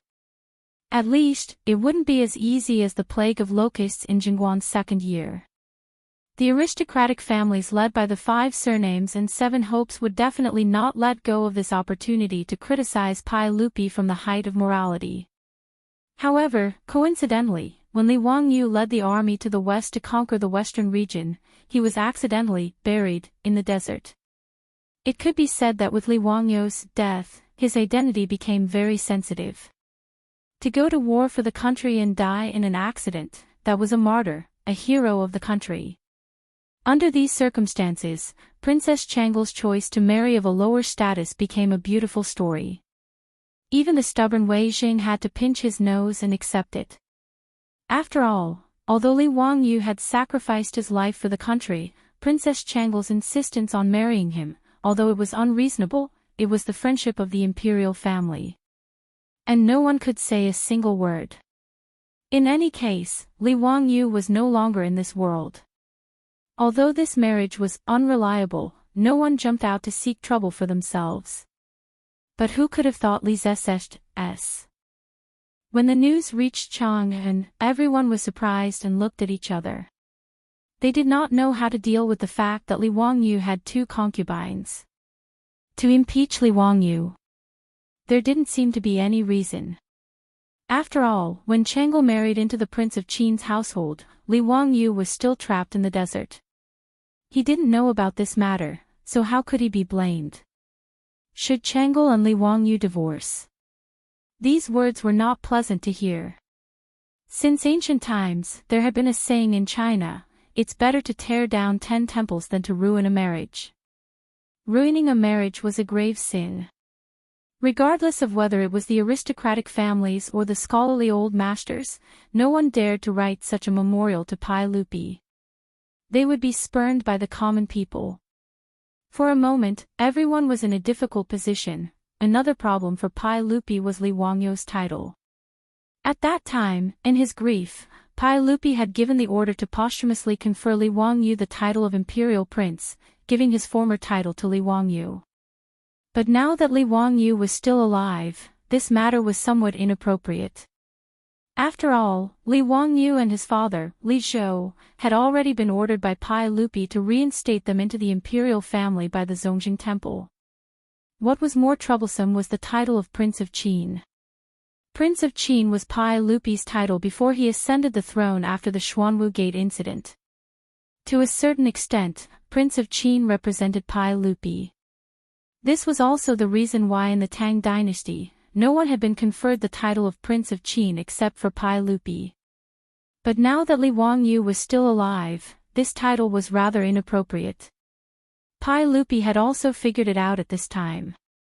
He was somewhat regretful and felt that he had been too hasty at that time. He wanted to confer the title of Li Wangyu again, but this matter had already been issued and the imperial envoy had heard of it.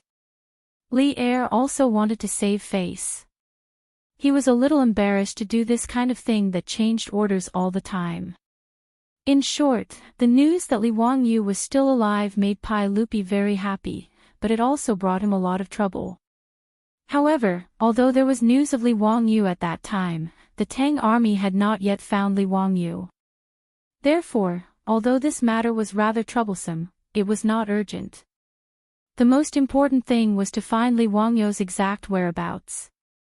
That was the most important thing. In the 5th month of the 7th year of Chang'an, several secret agents of the 100th Cavalry Department rushed back from the western regions and finally brought good news to Pai Lupi. Mi Tuo, Ching and the others led 10,000 Tang cavalry and rescued Prince of Qin Li Wangyu in the desert. What the secret agents of the 100th Cavalry Department brought back, other than Mi Tuo's memorial, there was also Li Wangyu's handwritten memorial for Pai Lupi and a letter for Su Chongqing. This was what Li Wangyu hurriedly wrote down before he led the Tang army into the grassland to pursue Xieli and let Mi Tuo order people to bring it back to Chang'an. In the memorial presented to Pai Lupi, Li Wangyu explained his whereabouts in the past year and the reason why he led the troops to pursue Shui Yintuo's wolf cavalry. Pai Lupi carefully read this short memorial several times. He was both happy and angry. He was happy because he found Li Wangyu, but angry because he targeted Shui Yintuo and the barbarian Khan. He sent Tang Songling to Shui Yintuo, wanting to borrow Shui Yintuo's power to search for Li Wangyu. Who would have thought that Shui Yintuo's people actually ate the bear's heart and leopard's guts and actually dared to pursue Li Wangyu? If it were not for the coincidence that Mi Tuo and Qing Chimo led the army and appeared, Li Wangyu would probably have lost his life in the desert. How could this not make Pai Lupi angry? If it were not for Qing Yaojin leading 150,000 troops and still opening up territory in the western regions, Pai Lupi almost wanted to order people to kill their way into the grassland and capture that bastard Khan back to Chang and to interrogate him in front of him. Although Pai Lupi could not send out the army to pursue Shui Yintuo, he immediately ordered the Tang army guarding the Great Wall passes from Ping to Luku to immediately leave the pass and head to the grassland north of the desert to meet up with Prince of Qin Li Wangyu. After dealing with official business, Pai Lupi looked at the letter on the table that Li Wangyu asked the 100 Horsemen Department to bring back. He could not help but laugh and scold. This bastard boy. He only knows how to be sentimental. Pai Lupi could not help but think so. Li Wangyu's memorial to Pai Lupi was only 2 short pieces of paper. As for the letter he wrote to Su Chongqing, although Pai Lupi did not open it, he knew how much it was just by looking at the bulging stack of letters sealed in the fire seal. Empress Zhongsun also received the news and hurried to the legislative hall. Erlang, I heard that there is news from the western regions. Zio, he has been found. Pai Lupi smiled and nodded. Yes, Mi Tuo and Qing Chimo found that bastard in the desert. Dao Zhu bless. Empress Zhongsun also heaved a sigh of relief and then asked, Erlang, when will he return to Chang'an? Has he already set out? Ever since Chang'an married into the Duke of Qin's residence, the relationship between Li Wangyu and Empress Zhongsun changed from uncle and nephew to mother-in-law and son-in-law. Li Wangyu was originally liked by Empress Zhongsun. Moreover, the more a mother-in-law looks at a son-in-law, the more she likes him. Set out my ass. This scoundrel brat, after sending a letter back, he himself brought 10,000 soldiers and horses, charging into Mabe to find Shili to settle the score. Li Er replied exasperatedly, then handed Li Wangyu's memorial to Empress Zhongsun. Empress Zhongsun hurriedly finished reading the memorial but also frowned. This child is really mischievous. Shui Yintuo has 200,000 armored soldiers, how can he be so reckless? Erlang, quickly send troops to Mabe to meet up with Zio. Don't let anything happen again. Empress Zhongsun didn't care about her habit of never getting involved in politics. After reading the memorial, she immediately spoke and had Pai Lupi send troops to meet up with Shui Yintuo. Pai Lupi didn't know whether to laugh or cry at his wife's behavior. He even felt a bit of jealousy in his heart. Humph, Guanyin maid, don't worry about that bastard. I have my own arrangements for these matters. Alright, since there's nothing going on today, how about we make a trip to Hu County? We will personally deliver the letter to that bastard, Pai Lupi said and waved the letter that Li Wangyu had written to Su Chongqing. Empress Zhongsun smiled and nodded, naturally not objecting. Ever since Chang'an married into the Duke of Qin's residence, as a mother, she couldn't often see Chang'an, so she naturally missed her. Adding on the great news that came today, she had long wanted to make a trip to Dingzhou village in Hu County. Chapter 1043. Pai Lupi's imperial entourage and Empress Zhangxuan's phoenix carriage, escorted by numerous bodyguards, suddenly arrived at Dingzhou village. Naturally, this caused the entire Duke of Qin's household to fall into chaos. Su Chongqing did not dare to be negligent. Leading Princess Chang'an, Aphrodite, and Perrin, he hurriedly went to the gates to receive them. Without waiting for Su Chongqing and company to greet them, Pai Lupi smiled and waved his hand. Dispense with the formalities, dispense with the formalities. Today, we in Guanyin have come to visit. This is an extremely joyous occasion. Su Chongqing's beautiful eyes could not help but brighten. Raising his eyes, he looked at Pai Lupi. Filled with anticipation, he was also worried that he had guessed incorrectly. Very conflicted, he asked, "Your Imperial Majesty, is there news of Wang Yu? Worthy of being the goddess of wealth of my Tang dynasty. Truly intelligent, you guessed correctly." Pai Lupi laughed heartily and nodded his head. Hearing these words, Su Chongqing's body could not help but sway. Empress Zhangxuan walked forward with a smile, extending an arm to support Su Chongqing. "Chongqing, Mituo, Qingchumo, and the others have already found Zio in the desert. He is currently safe and sound. You can be at ease. Over this past year, it has been hard on you. Today, the clouds have finally parted and the moon has seen the light of day. It can be considered that the faithful are not disappointed." Her words caused Su Chongqing to be unable to restrain his tears from streaming down his cheeks. Everyone from the Duke of Qin's household, including Princess Chang'an, also began to shed tears. The old housekeeper, Li Heng, once again began to bawl, causing those who saw him to feel sad. Pai Lupi glared at them. "Enough, this is a joyous occasion. What are you all crying for? Chang'an, come to father's side. Don't cry anymore. In a few days, your husband will return. If you cry until your body is damaged, father will find that boy Zio to settle accounts." Chang'an promptly used her sleeve to wipe away the tears at the corners of her eyes. With reddened eyes, she acted spoiled towards Pai Lupi. "Father, how can you blame husband? What does this matter have to do with husband? It's really the case of a girl speaking for an outsider.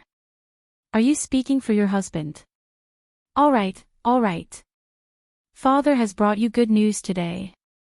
Hurry up and prepare some good food and wine for father and mother to express your gratitude." Pai Lupi doted on his eldest daughter, Chang'an, the most. What he said just now was just to tease her. Su Chongqing hurriedly ordered Li Heng to prepare a banquet. He then respectfully welcomed Pai Lupi and Empress Zhangxuan into the mansion and sat down. Not to mention how excited Su Chongqing was when he saw Li Wangyou's handwritten letter, and how jubilant the Qin mansion was. At this time, in Shui Yintuo's court on Mount Yu military governor, there was a tense atmosphere of mutual hostility. Shili Dao's army of 50,000 was defeated by the Tang army's 10,000 armored cavalry in one strike. They fled toward the north with the wind in their eyes. Naturally, with the fastest speed, this matter was sent back to the imperial court of Overseer Mountain by fast horse. After the barbarian Khan and Tang Songling parted on bad terms last time, they both hoped that their son would bring him good news. As long as Shui Yintuo's army could defeat the Tang army, he could vent his anger in front of Tang Songling. However, no matter how much the barbarian Khan calculated, he did not expect that his army of 50,000 would not be able to defeat the Tang army's 10,000 cavalry. After knowing this matter, the barbarian Khan directly smashed his most beloved jade cup in the king's tent and took out the scimitar at his waist, cutting the furnishings in the king's tent into a mess. Even the guards beside him were dragged out by the barbarian Khan because of some small matter and were directly trampled to death by the galloping horses. For a time, everyone in the king's tent was as silent as cicadas in winter. They did not dare to breathe loudly, fearing that they would cause the Khan to die in vain. After venting for a while, the barbarian Khan once again ordered people to summon Tang Songling. Assistant Minister Tang, that Tang dynasty's king of Qin has gone too far. Does the Tang dynasty really want to make me, Shui Yintuo, an enemy? I, Shui Yintuo, respect the Tang dynasty, but that does not mean that I, Shui Yintuo, am weak. Tang Songling was at Overseer Mountain and had lost contact with the outside world. He did not know what had happened in the grassland. The last time he met with the barbarian Khan, he found out that Shui Yintuo had sent 50,000 troops to deal with King of Qin Li Wangyu. Although he did not admit defeat, he was still worried. These days, he had sent out people to gather information in Shui Yintuo's palace but to no avail. It would be a lie to say that Tang Songling was not worried about this. He could only pray in his heart that King of Qin Li Wangyu would retreat and lead 10,000 Tang troops out of Mo base safely. Otherwise, it would be difficult for him to complete his task. Who would have thought that the barbarian Khan would suddenly summon him and spit at him furiously the moment they met? Tang Songling was surprised, but he was also overjoyed. Without a doubt, Shui Yintuo and his men must have suffered a great loss for the barbarian Khan to lose his composure. He did not know what the King of Qin had done with the 10,000 troops, but there was no doubt that they must have taught Shui Yintuo a lesson. That was why the barbarian Khan was so angry. Tang Songling could not help but laugh. Barbarian Khan, I have already said this. Have you forgotten your identity? As a subject of His Majesty, how dare you say such disgraceful words? Making an enemy of the Tang dynasty. Is Shui Yintuo worthy? You! How dare you! The barbarian Khan was like an enraged bull. His eyes were red as he pulled out a machete from his waist and placed it on Tang Songling's neck. If you want to die, I will fulfill your wish. Barbarian Khan, if you are willing to bury Shui Yintuo with me, just cut off the machete in your hand. If I blink, I will give my head to Barbarian Khan to kick like a ball. Tang Songling was not afraid. Instead, he stretched his neck forward. It had to be said that the officials of the early Tang dynasty were all martial artists and had a sense of pride in their bones. It was even more so when they faced the barbarians of the grassland. The Tang dynasty was their strongest backing. Those who offend the emissary of the Tang dynasty will be killed. If you are disrespectful, I will destroy your country. Tang Songling's father, Tang Jian, used himself as bait to lure the Turks. He made great contributions to the Tang dynasty by defeating the Turks and capturing Shili Khan alive.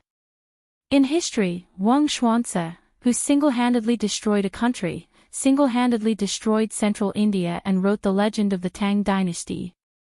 The barbarian Khan wanted to threaten the emissary of the Tang dynasty, but he had made a mistake. Tang Songling's words put the barbarian Khan in an awkward position. He panted heavily and the veins on his hand that was holding the machete bulged. He did not care about anything else and directly cut down the Tang emissary. In the end, the barbarian Khan's fear of the Tang dynasty stopped him from cutting down with his machete. Good. Since Assistant Minister Tang is not afraid of death, I will fulfill your wish. I will show you how I defeat the Tang dynasty. Men! Gather all the troops and I will personally lead the troops to battle. Assistant Minister Tang, you will go with me. The barbarian Khan finally put away his machete, but he did not plan to let Tang Songling go. Tang Songling shrugged indifferently. He did not care about the barbarian Khan's anger. He was just curious about what the Qin King Li Wangyu had done. Why did he feel like he had pierced through the sky of the northern desert grassland? It was not a secret that Shui Yintuo had a total of 200,000 soldiers. It was unbelievable that the barbarian Khan had gathered all of Shui Yintuo's soldiers just to deal with Li Wangyu's 10,000 soldiers. Could it be? Could it be that Shui Yintuo's 50,000 soldiers were annihilated by the Qin king? This sudden thought shocked Tang Songling himself, but he also felt that it was too unrealistic. Tang Songling naturally did not expect that although his guess was not correct, it was not far from the truth. After Li Wangyu defeated Xieli Luo's army of 50,000, he pursued relentlessly. Xieli only had 30,000 to 40,000 soldiers and he was already scared out of his wits. He did not dare to go against the Tang army and could only escape to the north. However, when Shui Yintuo's army was defeated, most of the horses were seized by the Tang army during the chaos. This caused Shui Yintuo's army to not have enough horses. At least half of Shui Yintuo's cavalry only had one man and one horse. Under such circumstances, how could they outrun the Tang army on the grassland?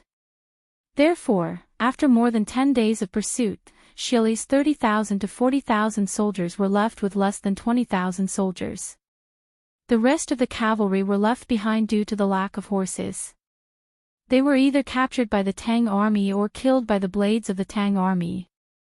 Li Wangyu led 9,000 cavalry and pursued all the way. They were about to reach Shui Yintuo's palace, Overseer Mountain. At this time, the remaining 150,000 soldiers of Shui Yintuo had already gathered at Overseer Mountain. They had already set up camp and were waiting for the Tang army to arrive. Chapter 1044. Pai Lupi ordered the Tang army stationed along the Great Wall to leave the pass and enter the desert to meet the king of Qin. Naturally, the generals did not dare to delay.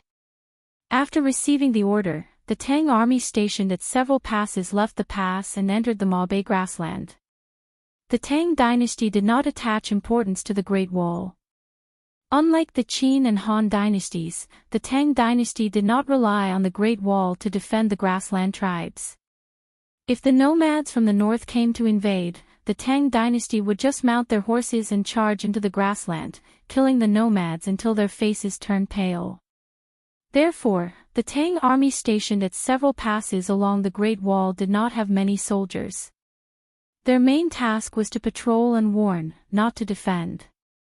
The Tang army stationed at several passes totaled only 5,000 to 6,000 men. Compared to Shui Yintuo's army of 200,000, it was just a drop in the ocean. However, the Tang army did not take Shui Yintuo's threat seriously. After receiving Pai Lupi's order, the 5,000 to 6,000 Tang cavalry immediately charged into the grassland. It was not that the Tang army was muddle-headed and thought that they were supermen who could fight 100 men. It was because they were like Tang Songling, who had the solid support of the Tang dynasty. Therefore, they did not take Shui Yintuo seriously. Unlike the 10,000 Tang cavalry led by Li Wangyu, they were attacking Shui Yintuo privately under the order of Li Wangyu. However, the several thousand Tang army stationed at the Great Wall came out under the order of the emperor. The meaning was different, so was the morale. They did not believe that Shui Yintuo dared to fight with them. The Tang flag in their hands was the embodiment of Pai Lupi's will in the Maobei grassland. The boundary between the Tang dynasty and Shui Yintuo was the Great Wall. In addition to the Tang army stationed by the Tang dynasty, Shui Yintuo also had several thousand cavalry stationed here. When the Tang army swarmed out of the pass, Shui Yintuo's people were shocked. They quickly formed a formation to stop the Tang army from entering the grassland. However, the 5,000 to 6,000 Tang army did not care about the Shui Yintuo cavalry stationed outside the Great Wall. They rode their horses directly into the grassland and headed north. Shui Yintuo's cavalry looked at each other, but they did not dare to wave their swords and spears at the Tang army. A few of Shui Yintuo's kiliarchs discussed for a while and did not know how to deal with it. They could only lead their subordinates to catch up with the Tang army and follow behind them from a distance. At the same time, they sent someone to send a message and ask for countermeasures. The 5,000 to 6,000 Tang soldiers did not even bother to pay attention to Shui Yintuo's men who were following them. They just went north to look for King of Qin. However, they did not expect that a few days later, they would encounter the 1,000 men that Li Wangyu had ordered to escort the captives and spoils of war. After a brief communication, the two sides figured out what had happened. The Tang army that was ordered to come out of the pass to receive the King of Qin was surprised, happy, and envious. He was shocked because Qin Huang was so bold. With only 9,000 men, he dared to go straight to Overseer Mountain and cause trouble for Shui Yintuo's people. They were happy that they had the exact whereabouts of the Duke of Qin, Li Wangyu. At least they didn't have to wander around the grasslands. As for the envy, it was naturally because of the thousands of prisoners and the many spoils of war in front of him. As for the Shui Yintuo's cavalry that was following the Tang army from afar, they naturally saw this scene and were both shocked and angry. How could they not be angry when they saw that thousands of their fellow soldiers were captured by the Tang army? Moreover, the Tang army's purpose of escorting them south was self-evident. Naturally, they were preparing to escort them back to the Tang dynasty. How could these Shui Yintuo's cavalry let this happen? Now that things had come to this, even if these Shui Yintuo's cavalry were unwilling to have a conflict with the Tang army, they could not bear it anymore. If they really watched as the Tang army escorted their fellow soldiers back to the Tang dynasty, then they would not be able to stay in the North Desert grasslands anymore. They would definitely be beheaded by the furious barbarian Khan. Therefore, a small-scale battle broke out. Thousands of Tang army against the same number of Shui Yintuo's cavalry. The prosperity of the Tang dynasty first came from the strength of its military. In a situation of the same scale, the Tang army could be said to be invincible.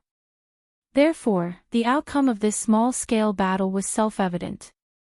2 hours later, the defeated Shui Yintuo's cavalry fled north, battered and exhausted, while the Tang army's troops heading south gained another few hundred captives. After defeating the Shui Yintuo's cavalry, they did not dare to delay any longer. After handing over the captive Shui Yintuo's cavalry to the Tang army's cavalry heading south, they galloped in the direction of the military governor mountain. These Tang army soldiers were ordered to come out of the mountain pass. No matter what, they had to meet up with Li Wangyu. Otherwise, they would not dare to return like this. When they heard that His Highness King of Qin only commanded 9,000 men and horses to head straight to the military governor mountain to challenge Shui Yintuo's army of 200,000, these Tang army soldiers felt a chill down their spines. They did not think that the King of Qin could win. Even if they had a few thousand men, compared to Shui Yintuo's army of 200,000, it was still a drop in the bucket. Now that they were heading straight to the military governor mountain, they might just be sending themselves to their deaths. However, even if the road ahead was bleak, these Tang army soldiers did not dare to turn their horses around and head south to return to the Great Wall. Whether it was because of Pai Lupi's order or because they wanted to rescue the King of Qin, they could only brace themselves and continue forward. As soldiers, even if there was a mountain of blades and a sea of flames in front of them, they had to give it a try. If they did not succeed, they would die trying. Li Wangyu, who was thousands of miles away, naturally did not know about this small battle that happened on the grassland. At this time, he had already led 9,000 men and horses to chase after the frightened Shili all the way to the military governor mountain. Only then did he stop his footsteps. The scouts in the army reported that Shui Yintuo's army's camp was located 20 miles ahead. According to the banners on the camp, it was certain that Shui Yintuo's barbarian Khan had personally set out to battle and was currently in that camp. Li Wangyu was not so arrogant as to directly go head-to-head with Shui Yintuo's army of 100,000. After ordering people to set up camp, he led Tuo and a group of silk pants up a small hill nearby, preparing to personally observe the situation of the enemy.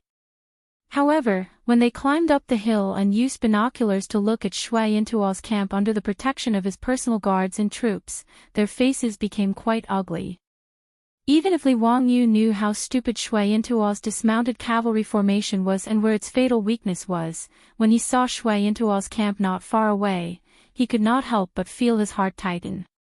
With an army of 100,000, its camp area stretched for several miles. As far as the eye could see, Shui Yintuo's banners were fluttering in the wind and countless cavalry were galloping around the camp as a warning. In Shui Yintuo's camp, there were even more people moving about and the neighing of horses could be heard incessantly. Even if Li Wangyu's psychological quality was not bad, when he saw this camp of 100,000 people, he still felt shocked. In fact, Li Wangyu was not unaware of what a camp of 100,000 soldiers looked like. The army he had led to the west previously had 150,000 people, which was not inferior to Shui Yintuo's army in front of him at all, or even better. However, he had never looked at the camp of the Tang army from a high place. Being in the camp, he did not realize that looking at the camp of 100,000 soldiers would be so shocking.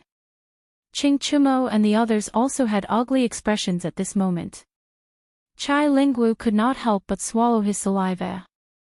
Zio, are we really going to throw a few thousand people to attack Shui Yintuo's army? Shouldn't we reconsider?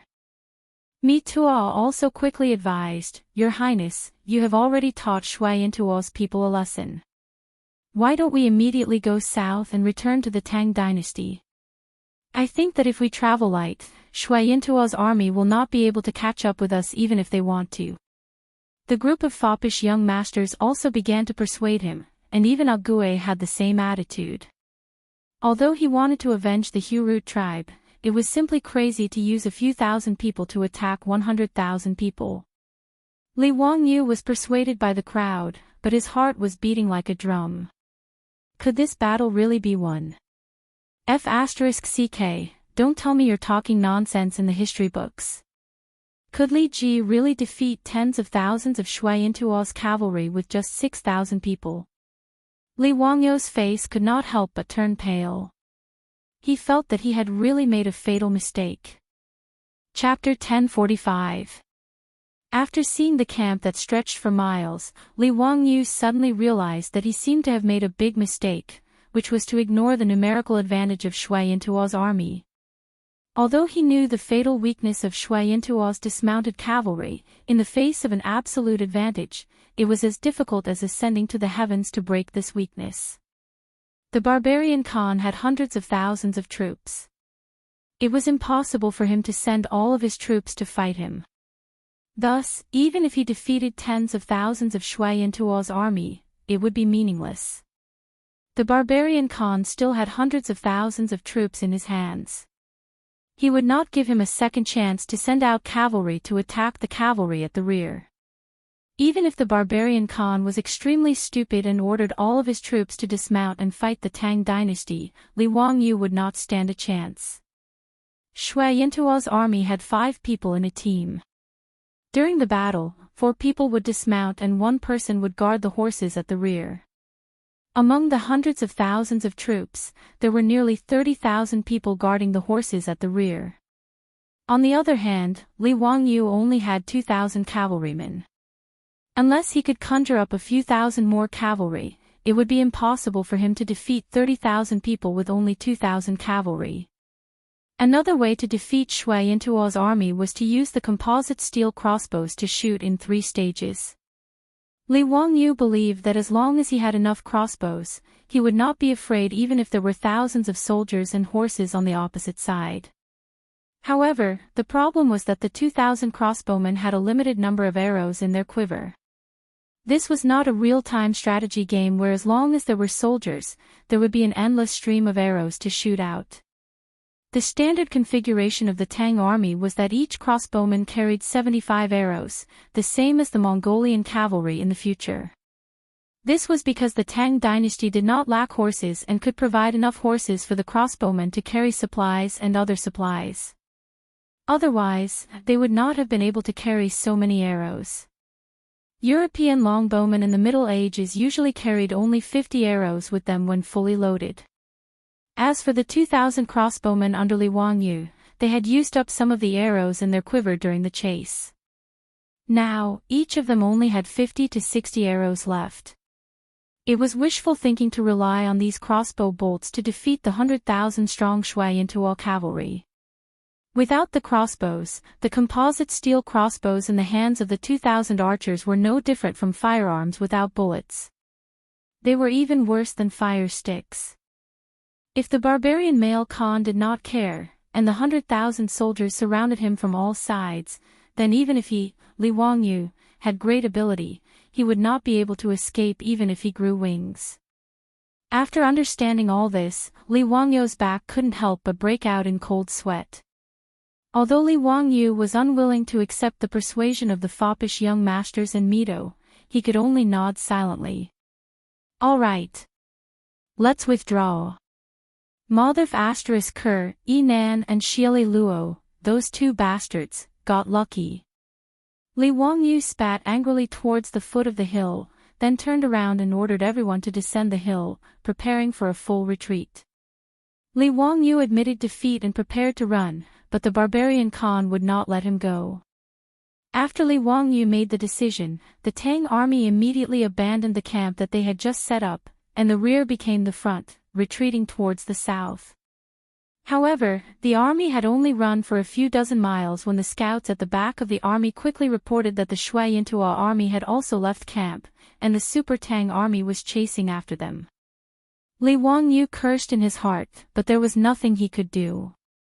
He could only order the army to speed up and retreat towards the south. The current situation was completely reversed from a few days ago. Previously, Li Wangyu led the Tang army to chase after Xieli Luo, but now, it was the barbarian Khan who led his son Xieli Luo to chase after Li Wangyu. Luckily, the 9,000 Tang cavalry led by Li Wangyu did not lack horses. Each person rode 3 horses, and with a small group moving forward, they did not have to worry about being caught by the Shui Yintua army for a while. However, the sudden change in the situation caused the morale of the 9,000 Tang cavalry to drop to the bottom. A second ago, they were still arrogant victors, and the next moment, they were chased by the Shui Yintua army like dogs. This was a huge blow to their morale. The Tang army retreated all the way south, but the Shui Yintua army did not give up and chased after them. Who asked Li Wangyu to kill the son of the barbarian Khan, Bashuo, and lead the Tang army to defeat Xieli Luo's 50,000 cavalry? He even chased them all the way to where the Shui Yintua palace was. If the barbarian Khan swallowed this humiliation and did not take revenge, then his Khan position would not be stable. After all, Shui Yintua had just established the Khanate not long ago, and the people of the various tribes in the Khanate were not stable. If Li Wangyu was allowed to leave after slapping the face of the Xianchuo Khanate, it would not be long before the Xianchuo Khanate was divided. To stop the Tang cavalry from escaping south, the barbarian Khan sent out his 10,000 most elite wolf cavalry. These 10,000 wolf cavalry used the speed of their horses to cause a lot of trouble for Li Wangyu's Tang cavalry.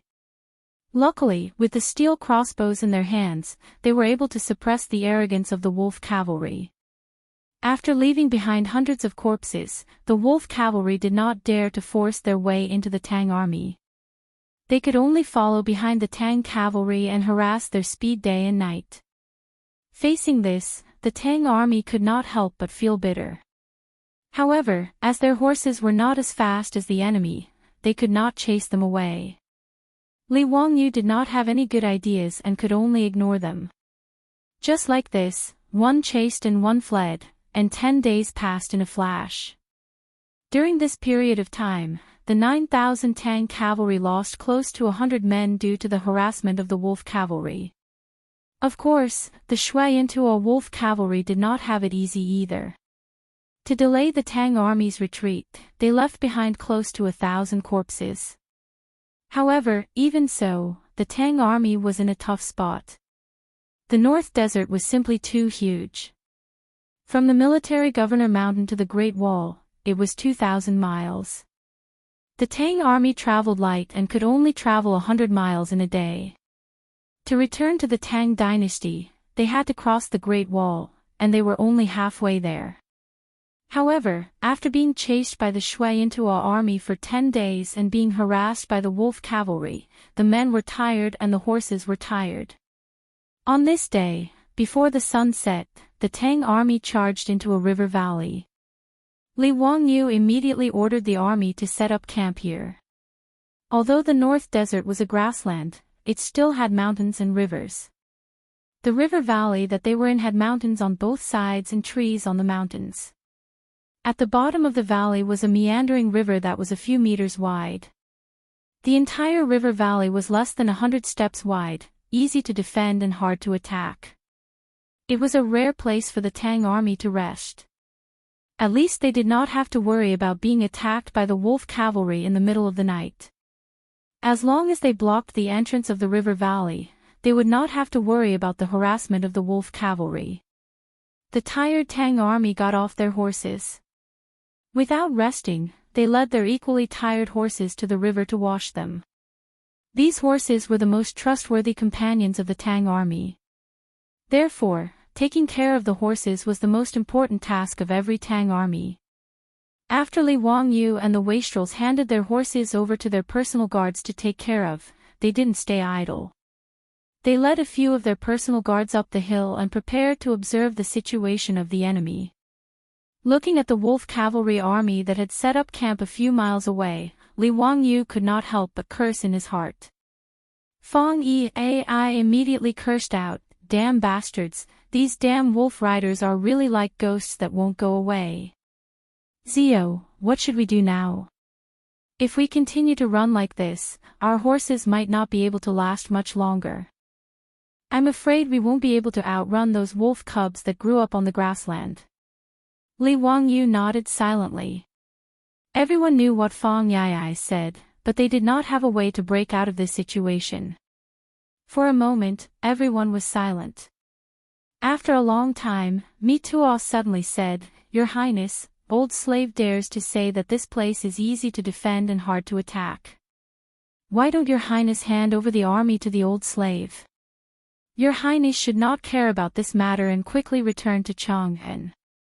His Majesty is still waiting for your Highness in Taiji Palace." Mi Tuo's words stunned Li Wangyu and the others. They immediately reacted and understood what Mi Tuo meant.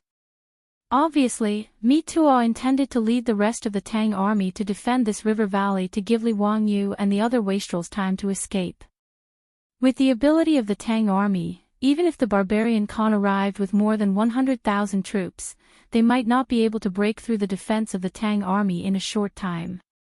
As long as they could delay for a few days, Li Wangyu and the others could easily escape from the pursuit of Shui Yintuo's army. Mi Tuo's words made the wastrels look at each other and did not know how to respond. If they said that they did not want to live, it would be a lie. But if they were asked to abandon the Tang army and escape on their own, Chingchumo and the others would definitely not agree. Everyone was speechless for a moment. They all looked at Li Wangyu, waiting to see how he would answer. Li Wangyu laughed and patted Mi Tuo's shoulder. "Haha, Mi Tuo, I am still alive and you want to snatch my military power. Get lost.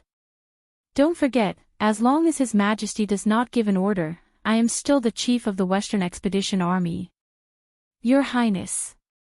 Mi Tuo was anxious and wanted to persuade him again. But Ah Gue, who was beside Li Wangyu, suddenly spoke. "Oh no, there is smoke and dust on the south side of the river valley. There is cavalry." Ah Gue's words shocked everyone and they all turned to look. Chapter 1046. Not only did Atai notice the appearance of cavalry in the south of the valley, the scouts in the army had also issued a warning. Horns were blown in the valley, and all the Tang soldiers did not hesitate. They quickly gathered under the orders of the captains and were ready to face the enemy. The faces of Li Wangyu and the other wastrels had turned ugly. The valley they were in was still in the hinterland of the Shui Yintuo Khanate, so there was no doubt about the identity of the cavalry in the south. Li Wangyu did not expect Shui Yintuo's men to be so fast. They had already bypassed the valley and appeared in the south. As a result, the 9,000 Tang soldiers were in a desperate situation. It was true that the valley was easy to defend, but if both sides of the valley were blocked by Shui Yintuo's army, the Tang army would be trapped in a cage. Even if Li Wangyu had great abilities, he would not be able to escape. After being stunned, Chingchumo spat on the ground. "Bastard. They came so fast." Atai was very experienced, and he could roughly estimate the enemy's strength just by looking at the dust. He observed carefully and was relieved. It's not a big problem, only 5,000 to 6,000 cavalry. Li Wangyu and the others were relieved when they heard this. 5,000 to 6,000 Shui Yintuo cavalry was not a big problem. Since Li Wangyu led the Tang army to defeat the 50,000 Shuai-Intuo cavalry, the few thousand cavalry were not taken seriously by the others. Such a small force was not enough to stop the Tang army from leaving. Not to mention 5,000 to 6,000 cavalry, even if it was 10,000 Shuai-Intuo cavalry, the Tang army would not be afraid. It was only because of the threat of Shuai-Intuo's 100,000 strong army that they did not dare to tangle with the Shuai-Intuo cavalry. Li Wangyu did not dare to delay, and he ordered everyone to go down the mountain. Just as he was about to break out, he heard the sound of a gong coming from the camp of the Tang army. Sun Zi, discussion of troops, enter when hearing the sound of the drum, retreat when hearing the sound of the gong. Since ancient times, China would beat the gong to retreat. The sound of the gong meant that the troops were retreating, and the Tang dynasty was the same. The sound of the gong meant that the battle alarm was lifted. Li Wangyu and the debauches couldn't help but be stupefied. Could it be that the cavalry that appeared at the southern end of the valley wasn't Shuai-Intuo's men, but an ally? However, why would there be allies in Shuai-Intuo's territory? No one dared to tarry and hurriedly descended the mountain. Only when they arrived at the valley did they find out the reason. It turned out that the cavalry that appeared at the southern end of the valley was the Tang army that was ordered by Pai Lupi to go out of the Great Wall and enter the northern desert grassland to support Li Wangyu. They went all the way north, but happened to encounter the Tang army going south in this valley. After the scouts ascertained their identities, they sent back a message and removed the battle alarm of the Tang army. When the 5,000 to 6,000 Tang cavalry that had come to support met up with the Tang army led by Li Wangyu, it naturally caused waves of cheers. Although the threat of Shuai-Intuo's army had not been eliminated, to be able to receive reinforcements at this time was a good thing to boost the morale of the army. When Li Wangyu went down to the valley, the 5,000 to 6,000 Tang cavalry had already entered the valley. The valley was bustling with joy. A few Tang cavalry officers that were ordered to come to support immediately knelt down on one knee when they saw Li Wangyu and greeted him. I am Shueli, the Zhaowu commandant of Zhichong Mansion in Daizhou of Hedong Province. I am following His Majesty's order to come out of seclusion to support His Highness Duke of Qin. Greetings to His Majesty. I am Zhenwei commandant of Zhichong Mansion in Shizhou of Hedong Province. Li Wangyu was in a good mood and hurriedly went forward to help the young commandants up. I was just worried that I didn't have enough troops. You all appeared just in time. Don't be so polite, please rise. Li Wangyu had been conferred the title of queen by Pai Lupi, so he should change his title to I or I. To this, Li Wangyu was not used to it. However, under the repeated requests of Mitua, the minister of imperial household, he was slowly getting used to it. The commandants of the Tang army called Li Wangyu His Majesty, which was the official title of prince in the Tang dynasty. Although Li Wangyu always felt that this title sounded like a bandit leader, he could do nothing about it. As for Chingchumo and the rest, although they usually called Li Wangyu by his courtesy name, when it came to formal occasions, they still had to call him His Majesty. Li Wangyu praised the commandants of the Tang army and invited them to sit down and chat. At the same time, he ordered people to prepare wine and food. He wanted to reward these commandants. In the Tang army, there were a total of 9 ranks and 16 grades. These commandants were only secondary rank 6 and primary rank 6 commandants. They were low-level officers in the army and were far from Li Wangyu's status. Seeing Li Wangyu, the famous king of Qin, treating them so kindly, the commandants couldn't help but blush with excitement and straighten their backs. Li Wangyu chatted with the commandants for a while and suddenly remembered their self-introduction. He turned to the commandant named Shueli and asked, Commandant Xue, are you from Hedongdao? Yes, I am from Longmen County in Jiangzhou of Hedongdao. My ancestors are from the Xue clan's southern ancestral house. What? Li Wangyu suddenly stood up, which startled everyone. Li Wangyu ignored everyone's surprise and stared at Shueli and asked, Do you have your courtesy name? Your Majesty, my courtesy name is Rengue. Shueli. Gui. Li Wangyu couldn't help but be in a daze. This young commandant in front of him was the famous Gui from the beginning of the Tang dynasty. The Gui who defeated the 9 surnames Tai Lu, subdued Goguryeo, and defeated the Turks. He had outstanding achievements: 3 arrows set the heavenly mountain, divine bravery conquering Liaodong, and taking off his hat and repelling 10,000 enemies. Li Wangyu had asked that question because he felt that Shueli's name was somewhat familiar, which was why he had asked. Shueli, courtesy name Rengui, was from Longmen County in Jiangzhou of Hedongdao. He was from the Shui clan's southern ancestral house, a famous general from the beginning of the Tang dynasty. In history, Rengui joined the army at the end of the Chang'an era. He followed Goguryeo and was promoted by Pai Lupi. When Li Wangyu thought of this, he couldn't help but be surprised. The timing didn't match. Rengui joined the army when he was nearly 30 years old. At that time, it was already the 17th year of the Chang'an era. Previously, Rengui had always been farming at home.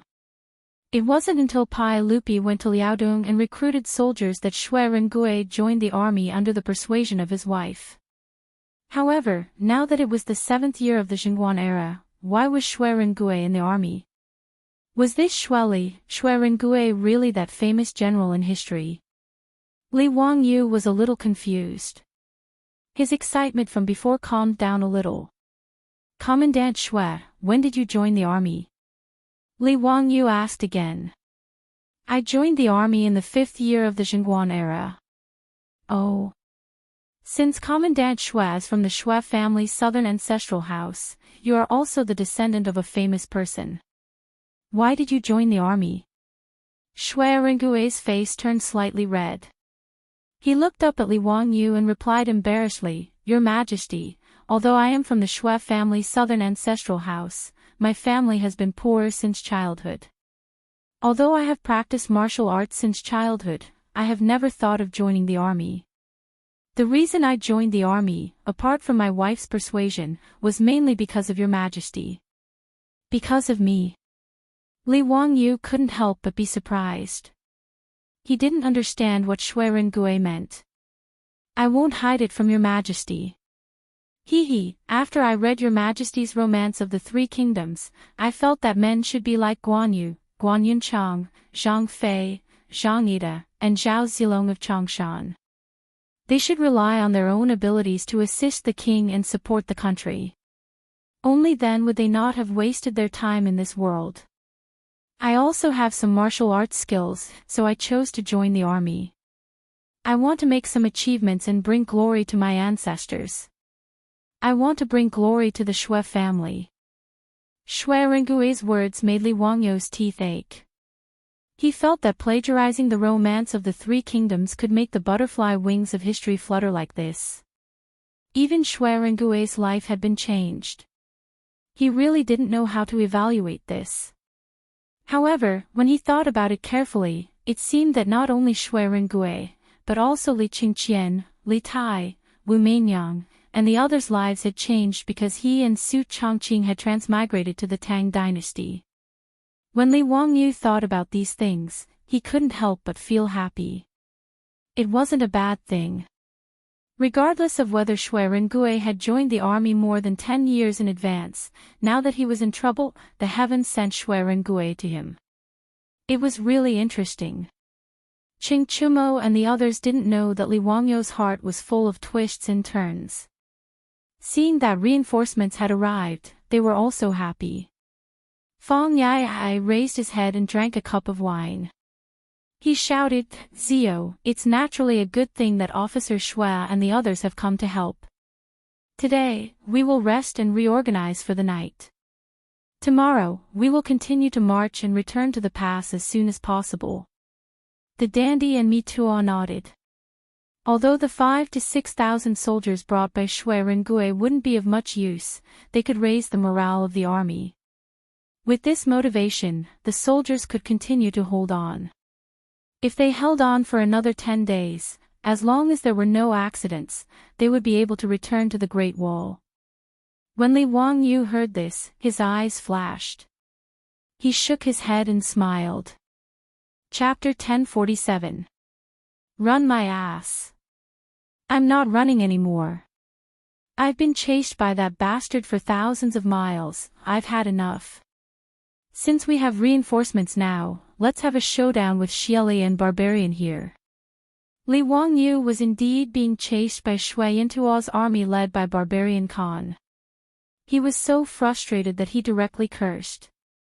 Chang'an was stunned, not understanding Li Wangyu's meaning. Zio, what do you mean? Do you want to have a showdown with Barbarian Khan? That's close to 200,000 troops. Shui Yintuo Khanate had 200,000 armored soldiers. Even if Xieli had lost 20 to 30,000 men, there were still 170 to 80,000 soldiers chasing after them. They were only a day's journey away. He didn't understand what Li Wangyu wanted to do. Even if reinforcements arrived, there were only 5 to 6,000 cavalry. Did Li Wangyu want to start a war with Shui Yintuo's people with only 10,000 men? Wasn't that crazy? Including those officers who were ordered to support Li Wangyu, after hearing Li Wangyu's words, they were all thunderstruck. Only Shui Rengui's eyes were shining, as if he didn't feel that Li Wangyu's words were inappropriate. Your Highness, don't use force. Shui Yintuo is coming menacingly, it's better to avoid them for now. Mi Tuo hurriedly advised. Li Wangyu waved his hand. Actually, Shui Yintuo's people are not that powerful. Xieli's 50,000 cavalry were also beaten to the point of fleeing. Even if Barbarian Khan has more troops now, so what? Can they still break through the crossbowman's three-stage shooting? He then pointed to the hills on both sides. Brothers, this valley is easy to defend and hard to attack. The valley entrance is only 100 steps wide. Even if Shui Yintuo has more troops, how many can he send? Previously, we didn't have enough crossbow arrows and could only retreat. But Officer Shui and the others brought a lot of armor-piercing arrows, enough to teach that bastard Barbarian Khan a lesson. Li Wangyu's words were not without reason. Shui Rengui's 5 to 6,000 cavalry were all lightly armored, unlike the infantry and cavalry under Li Wangyu's command. In addition to being equipped with armor and weapons, the light cavalry soldiers were also equipped with horned bows. Every soldier carried 50 arrows in their quiver. 5 to 6,000 cavalrymen, that meant they had brought close to 300,000 bows and arrows. Including the arrows that Li Wangyu's archers still had, they had a total of 4 to 500,000 arrows. With enough ammunition, Li Wangyu had enough confidence to say what he had just said. His explanation made Chang'an and the others' eyes light up, feeling that it was reasonable. The power of the Atlas crossbow, as well as the three-stage shooting method that Li Wangyu came up with, had already proven its valiant lethality. Chang'an was confident that no army could withstand such a dense and powerful rain of arrows. Not to mention Shui Yintuo, even the Tang army could not do it. Even the most elite cavalry of the Tang dynasty, the Black Armored Army, could not do it. The valley they were in now was an excellent place to fight. They did not need to worry about Shui Yintuo's army surrounding them from all sides. As long as they could withstand the attacks of Shui Yintuo's army, they would be invincible. Chang'an and the others were actually the same as Li Wangyu. These days, they had been chased by Shui Yintuo's army until they were frustrated. Being harassed by those damn wolf cavalry day and night made them even angrier. After hearing Li Wangyu's plan, they did not hesitate and were all rubbing their hands together in excitement. Ziyu's words make sense. F***ck his mother. Bastard, after chasing us for so long, it's time to let that bastard Barbarian Khan have a taste of our power. That's right, damn it, being chased for thousands of miles, I've had enough. F***ck his mother. That's right, now that we have tens of thousands of soldiers, let's fight that old Barbarian Khan. Shui Rengui did not hesitate and bowed, my king, if you trust this general is willing to lead my soldiers as the vanguard and serve my king. Willing to serve my king. Although the rest of the captains felt that Li Wangyu and the others were crazy, they could not say anything at this time and could only follow Shui Rengui's lead and ask to fight. Li Wangyu raised his head and laughed. Ha, of course, I dare to fight the barbarian Khan here because of Lieutenant Shui's help. Whether we can win this battle or not, it all depends on Lieutenant Shui. Shui Rengui was a rare fierce general in the early Tang dynasty. He joined the army in the 17th year of Chang'an and followed Pai Lupi to Liaodong, achieving great merit in his first battle. According to the history books, Shui Rengui was dressed in white, with a halberd and spear in his hands and 2 bows at his waist.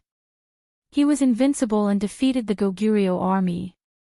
If the 30-year-old Shui Rengui was so brave, how could the 20-year-old Shui Rengui not do the same?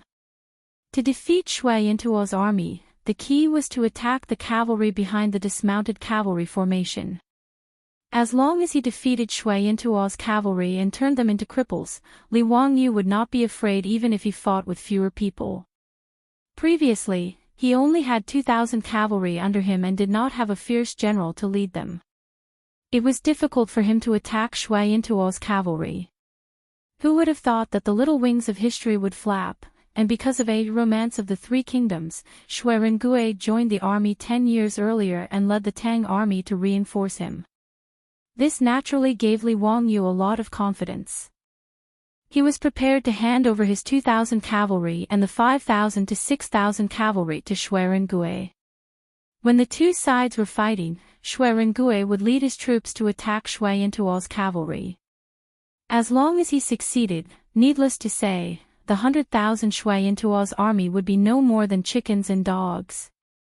Li Wangyu kept his smile and said solemnly, Shui Rengui, listen to my orders.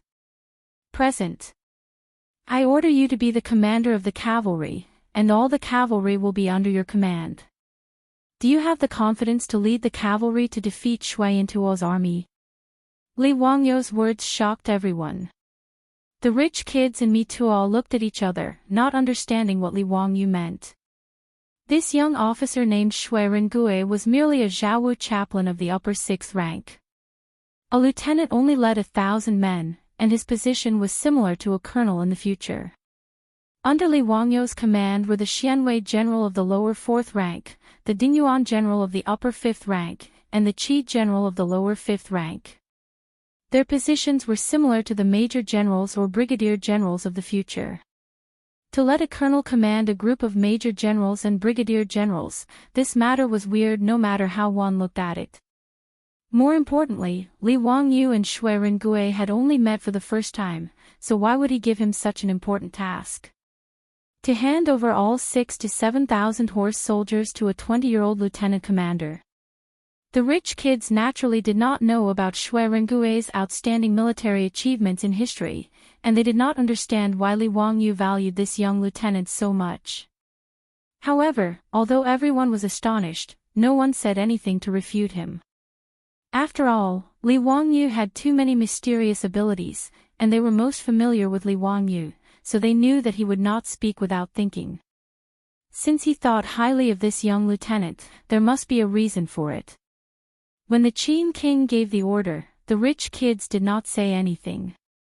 Even if the generals in the army cursed in their hearts, they did not dare to say anything. Shui Rengui was also surprised, as he did not expect the Qin king to give him such a heavy task. He opened his mouth, wanting to refuse, but in the end, the ambition in his heart made him hold his head high and punch his chest heavily. This general obeys. If I do not win, this general will bring my head to see the king. What do I want your head for? I want the heads of the barbarian man and Shili Fu. Li Wangyu was in a good mood, and he patted Shui Rengui's shoulder with a smile. All the soldiers in the army congratulated Shui Rengui, which made Shui Rengui's face turn red. Obviously, he was very excited about Li Wangyu's important task. After everyone chatted and laughed, Li Wangyu called everyone to sit down again, and they began to discuss the matters of the war. Chapter 1048. In Shui Yintuo's camp, the barbarian Khan held a golden cup and sat on the Khan's seat. A few young and beautiful women served him carefully. He drank the wine in the cup and looked at Xie Fu. Is the news true? The Tang army has no reason to continue running. They are staying in that valley.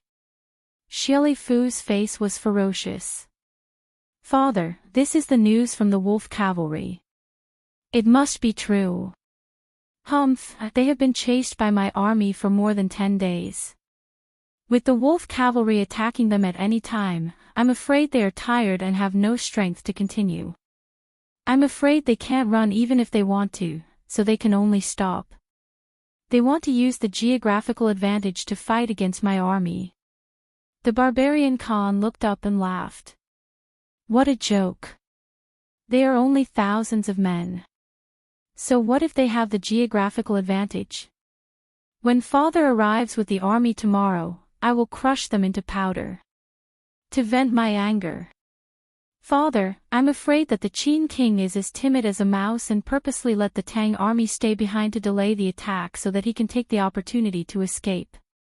If we can't catch the Qin king and let him escape back to the Tang dynasty, I will not be satisfied. The barbarian Khan's eyes flashed and he nodded slightly.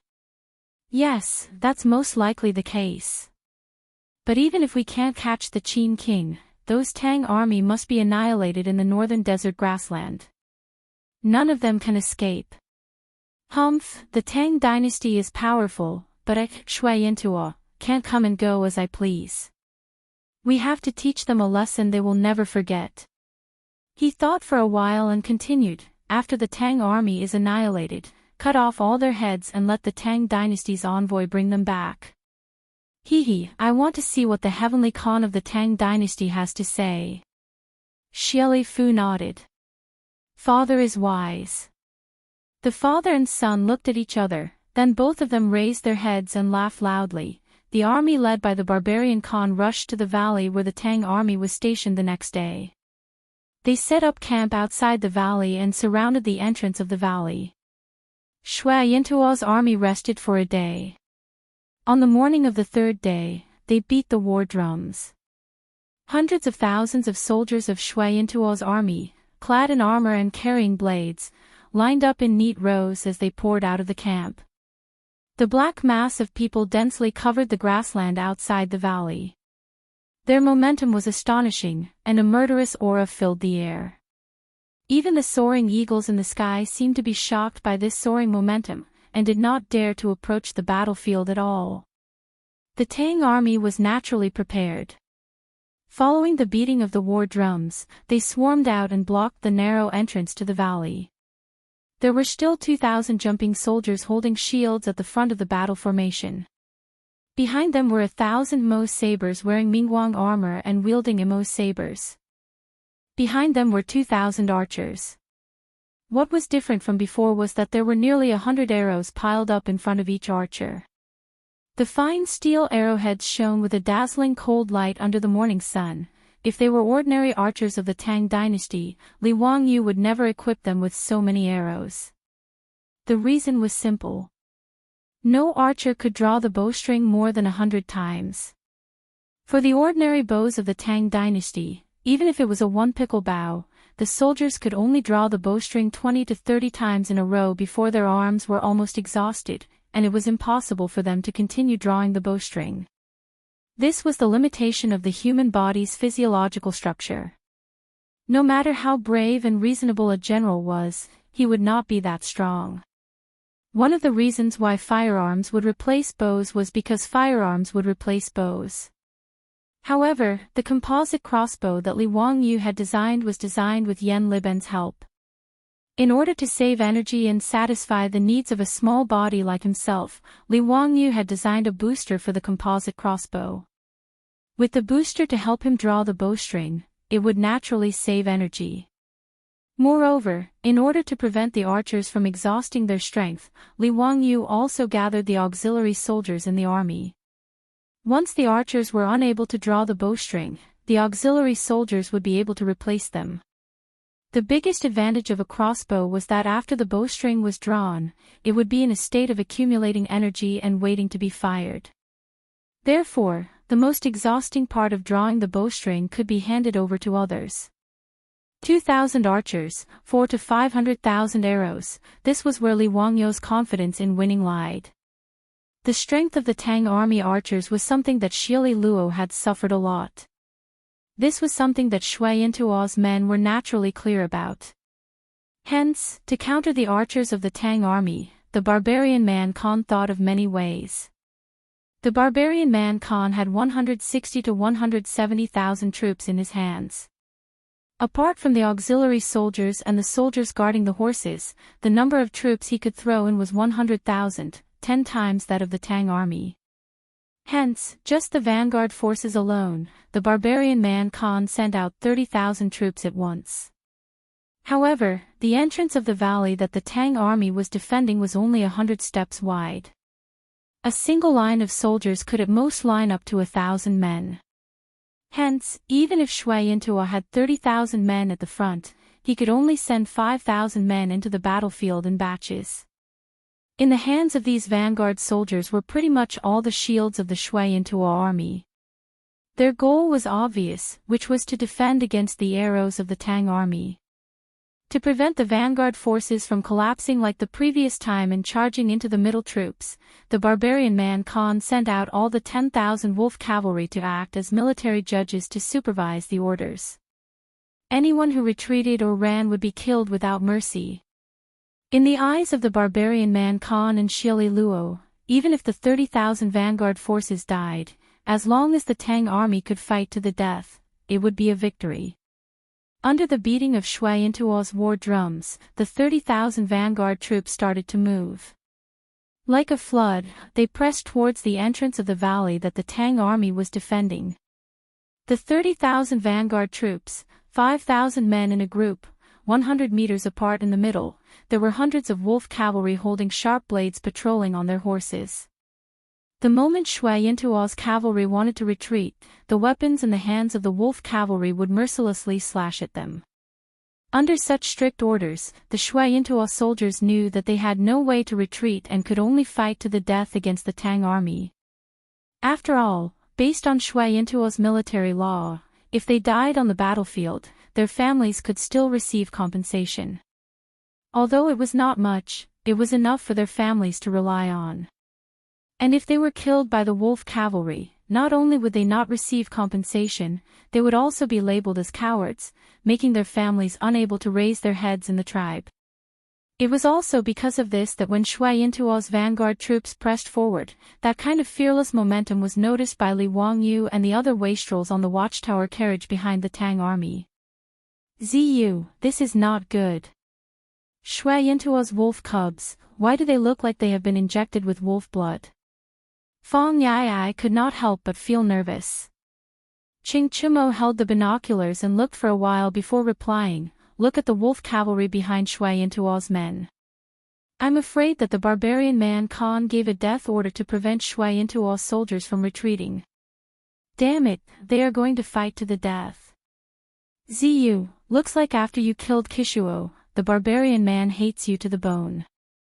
Li Wangyu also smiled bitterly, knowing that Qing Chumo was right. Now it was too late to say anything. It all depended on whether the Tang army could withstand the pressure and resist the crazy attack of Shui Yintuo's army. Shui Yintuo's war drums became more and more urgent, and the footsteps of Shui Yintuo's vanguard troops became faster and faster. They slowly trotted and rushed toward the Tang army's battle formation. The war had begun.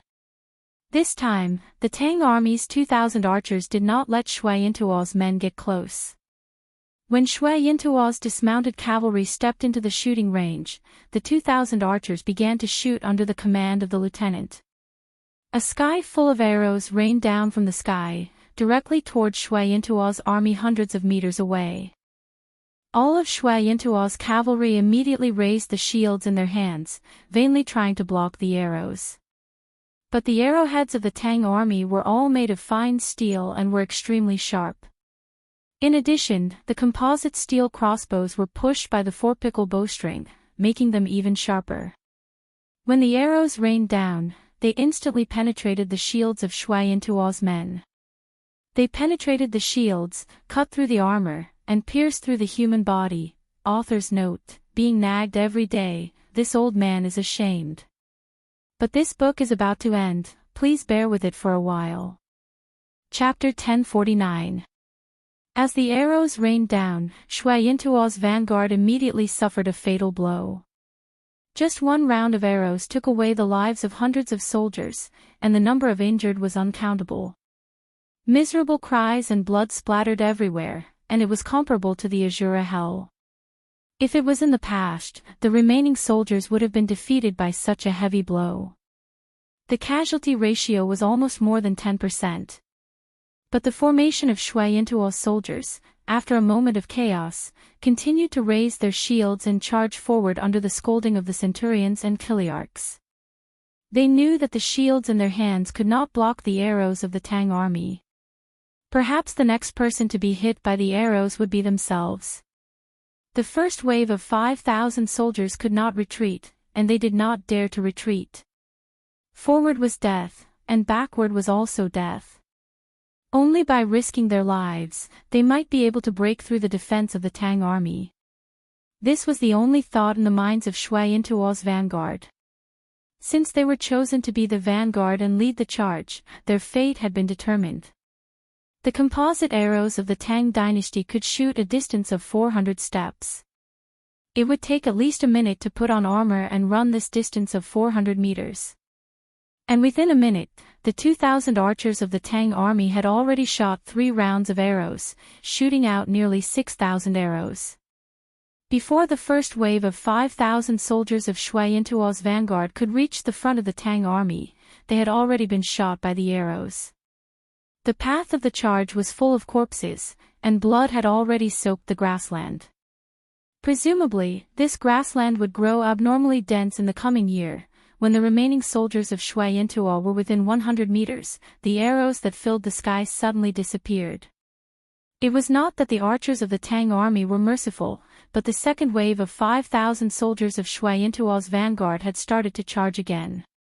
Under the command of the lieutenant, they gave up on the remaining soldiers, adjusted the angle of the Atlas crossbows in their hands, and started to shoot arrows of death at the charging enemy.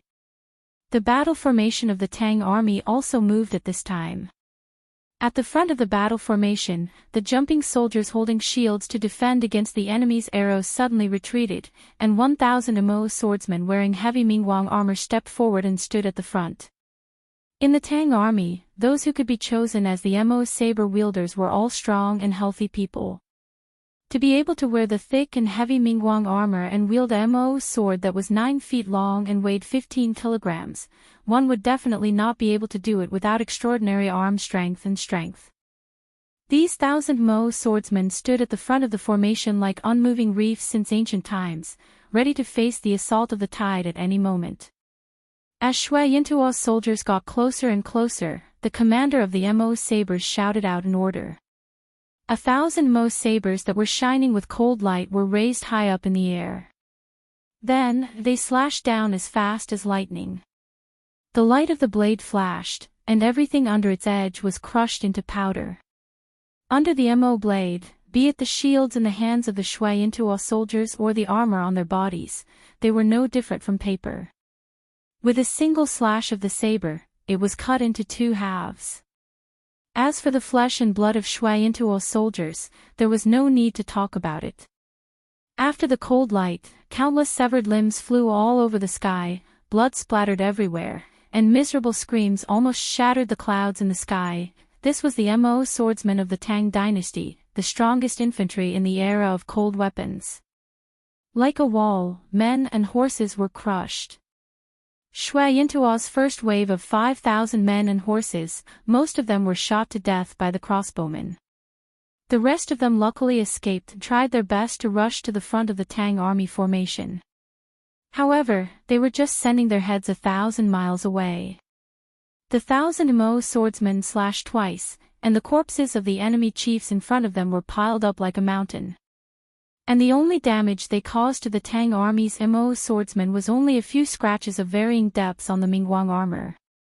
This scene also fell into the eyes of the barbarian Khan and his son Xieli Mi. Even though he was a hero of the grassland, the barbarian Khan's eyelids couldn't help but tremble a few times. Xieli Mi's back was soaked with sweat. They naturally knew about the bravery of the Tang army, but witnessing it with their own eyes gave them a different feeling. "Father, the Tang army's Mo swordsmen are really amazing." The barbarian Khan's face was gloomy as he nodded silently. "They are indeed amazing, but so what? The Tang dynasty's Mo sabers weigh 30 pounds. How many times can these Mo swordsmen slash? When they are exhausted, it will be the time of the Tang army's destruction." Father is wise. It was obvious that this father and son pair did not place the lives of Shui Yintuo's soldiers in their eyes. To use tens of thousands of people to exhaust the Tang army would be a victory. As for how many people would die, the barbarian Khan did not care at all.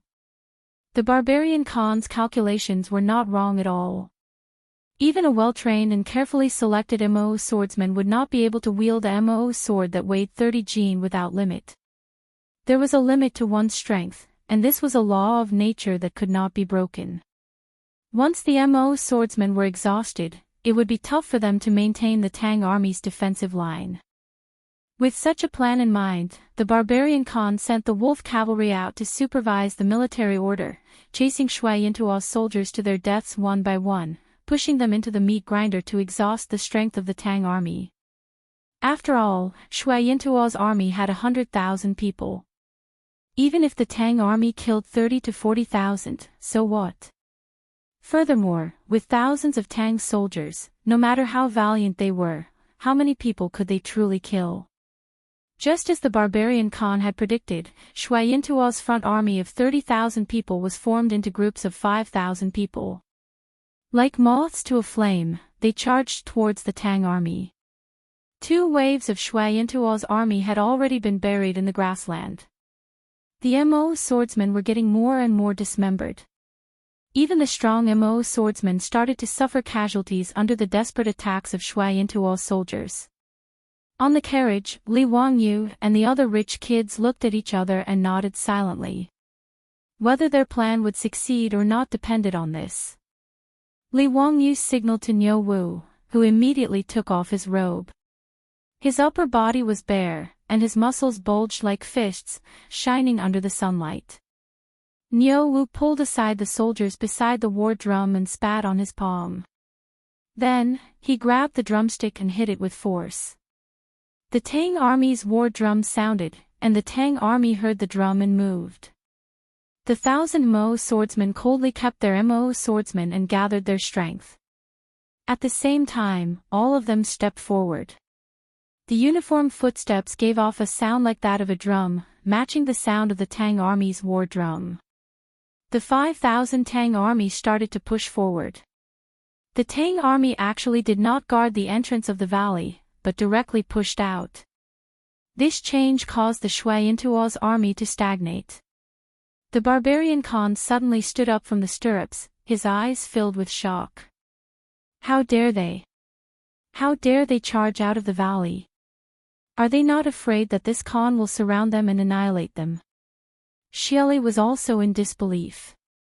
With such a huge disparity in strength, the Tang army actually started to counterattack. How could they? Father, maybe the Tang people know that their strength cannot last long. Rather than waiting for death, why not give it a try? This will save us a lot of trouble. Since they are willing to charge out, there is nothing bad about it. The barbarian Khan did not comment on Xieli's words. His eyes stared straight ahead, wanting to see what the Tang army was trying to do. The Tang army that came out of the valley once again clashed with the Shui Yintuo's army. The sky was still filled with broken limbs, and the wails of the Shui Yintuo's army. The 5,000 Tang army formed a battle formation and charged forward with no hesitation. Their sharpness was unstoppable. To be honest, I am not very good at writing war scenes. If you are not happy with it, please forgive me. I have already tried my best. Chapter 1050.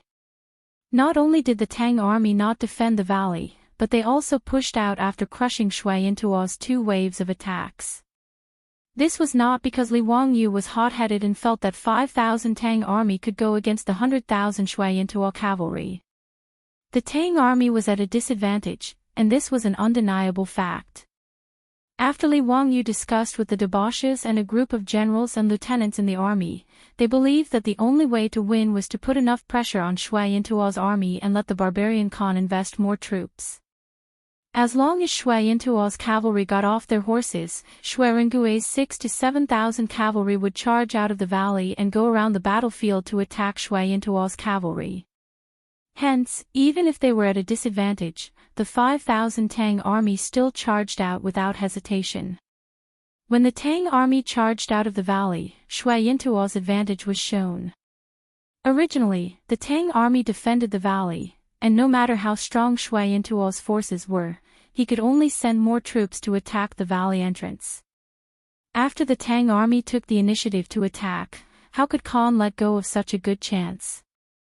He waved his hand and Shui Yintuo's main force finally moved out. Khan sent out another 60,000 men in one breath, splitting into the left and right, ready to pincer the Tang army from the sides. Although he felt that something was not right, Shui Yintuo's remaining 20,000 vanguard troops were facing huge pressure from the Tang army, and they were showing signs of not being able to win. The 5,000 Tang army had the firepower of the heaven-raising crossbows and the unstoppable killing power of the Mo swordsmen, forcing Shui Yintuo's vanguard to retreat. Even if the wolf cavalry kept on shouting orders and even killed dozens of retreating Shui Yintuo cavalry, they were still unable to prevent the defeat of the Tang army. However, when Khan directly sent out 60,000 men to pincer the Tang army's attack stopped. 2,000 jump soldiers blocked the front of the left and right wings of the Tang army, and the archers were also forced to split into 2 rows to try and suppress the enemies in 3 directions. However, the 5,000 Tang army was surrounded by 70,000 to 80,000 Shui Yintuo cavalry. No matter how valiant the Tang army was, they could not avoid casualties. When Shui Yintuo's archers started to shoot arrows, they caused huge casualties to the Tang army. The bouncing soldiers and Mo swordsmen were still fine. At the very least, they had shields and heavy armor to defend themselves. Even if they were hit by arrows, they would not be hit in the vitals and could still hold on. However, the crossbowmen in the middle of the Tang army's battle formation were at a great disadvantage in the crossfire with the crossbowmen of Shui Yintuo. Even though the composite steel crossbows in their hands were far superior to Shui Yintuo's bow and arrows, the numerical disadvantage determined the number of arrows that both sides could fire. Furthermore, as archers, they were not equipped with shields. Even the armor they wore was only light armor. As the arrows rained down on the Tang army, the casualties of the archers began to increase. Li Wangyu's eyes almost popped out of their sockets as he watched the hundreds of archers fall to the ground. He gripped the wooden railing so hard that his knuckles turned white. The possible casualties of the Tang army had actually been predicted by him and the other foppish sons, as well as the officers and soldiers in the army, and they were mentally prepared.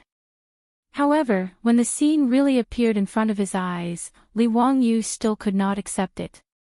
He even began to blame himself deeply. In his mind, he kept repeating a sentence: a general makes a name for himself and tens of thousands of bones wither. A general makes a name for himself and tens of thousands of bones wither. However, these officers and soldiers were still alive just a moment ago. How could they become Li Wangyu's stepping stones? They also had parents, wives, and children. How could Li Wangyu face the families of these officers and soldiers when they died in the Mabe grassland? Thinking of this, Li Wangyu felt that there was a breath stuck in his chest, and he did not know how to vent it out. In his previous life, he was just an ordinary person who had lived in a peaceful era since childhood. When had he ever seen such a bloody battlefield? Even though he had experienced a lot after transmigrating to the Tang dynasty, Li Wangyu was still a loser in his bones. He had never thought about the blood and fire of war, but the reality forced him to face it. The sacrifice of the Tang dynasty's officers and soldiers made Li Wangyu ashamed and angry. The bloody fighting on the battlefield made his heart beat violently, and a stuffy feeling in his chest made him look up to the sky and howl. Li Wangyu's sudden outburst scared the wastrels, and they did not understand what had happened to him. In the next moment, Li Wangyu's action stunned everyone. As the Tang army's commander-in-chief, this guy actually ran straight down the observation tower carriage, mounted his warhorse, and grabbed a long spear from the hands of the troops next to him. Then, Li Wangyu urged his horse to go to Shui Rengui's side and stared at the battlefield outside the valley without saying a word. Chingchumo and the others were stunned for a long time before they ran over. "Zio, what are you doing? Zio, don't make trouble. Come back quickly." Niu Wu was so scared that his face turned pale. He reached out and grabbed Li Wangyu's reins. "Lang Jun, what are you doing? Don't scare me." Mi Tuo was so shocked that he screamed, "Your Highness, what are you doing? Come back quickly." Shui Rengui and the Tang cavalry were also stunned by Li Wangyu's actions. After a long time, Shui Rengui on the horse cupped his fist and saluted Li Wangyu. "Your Majesty, what do you mean by this?" Li Wangyu did not even bat an eyelid at their questions. He just held the long spear in his hand and said coldly, "I will follow you to charge and kill the enemy."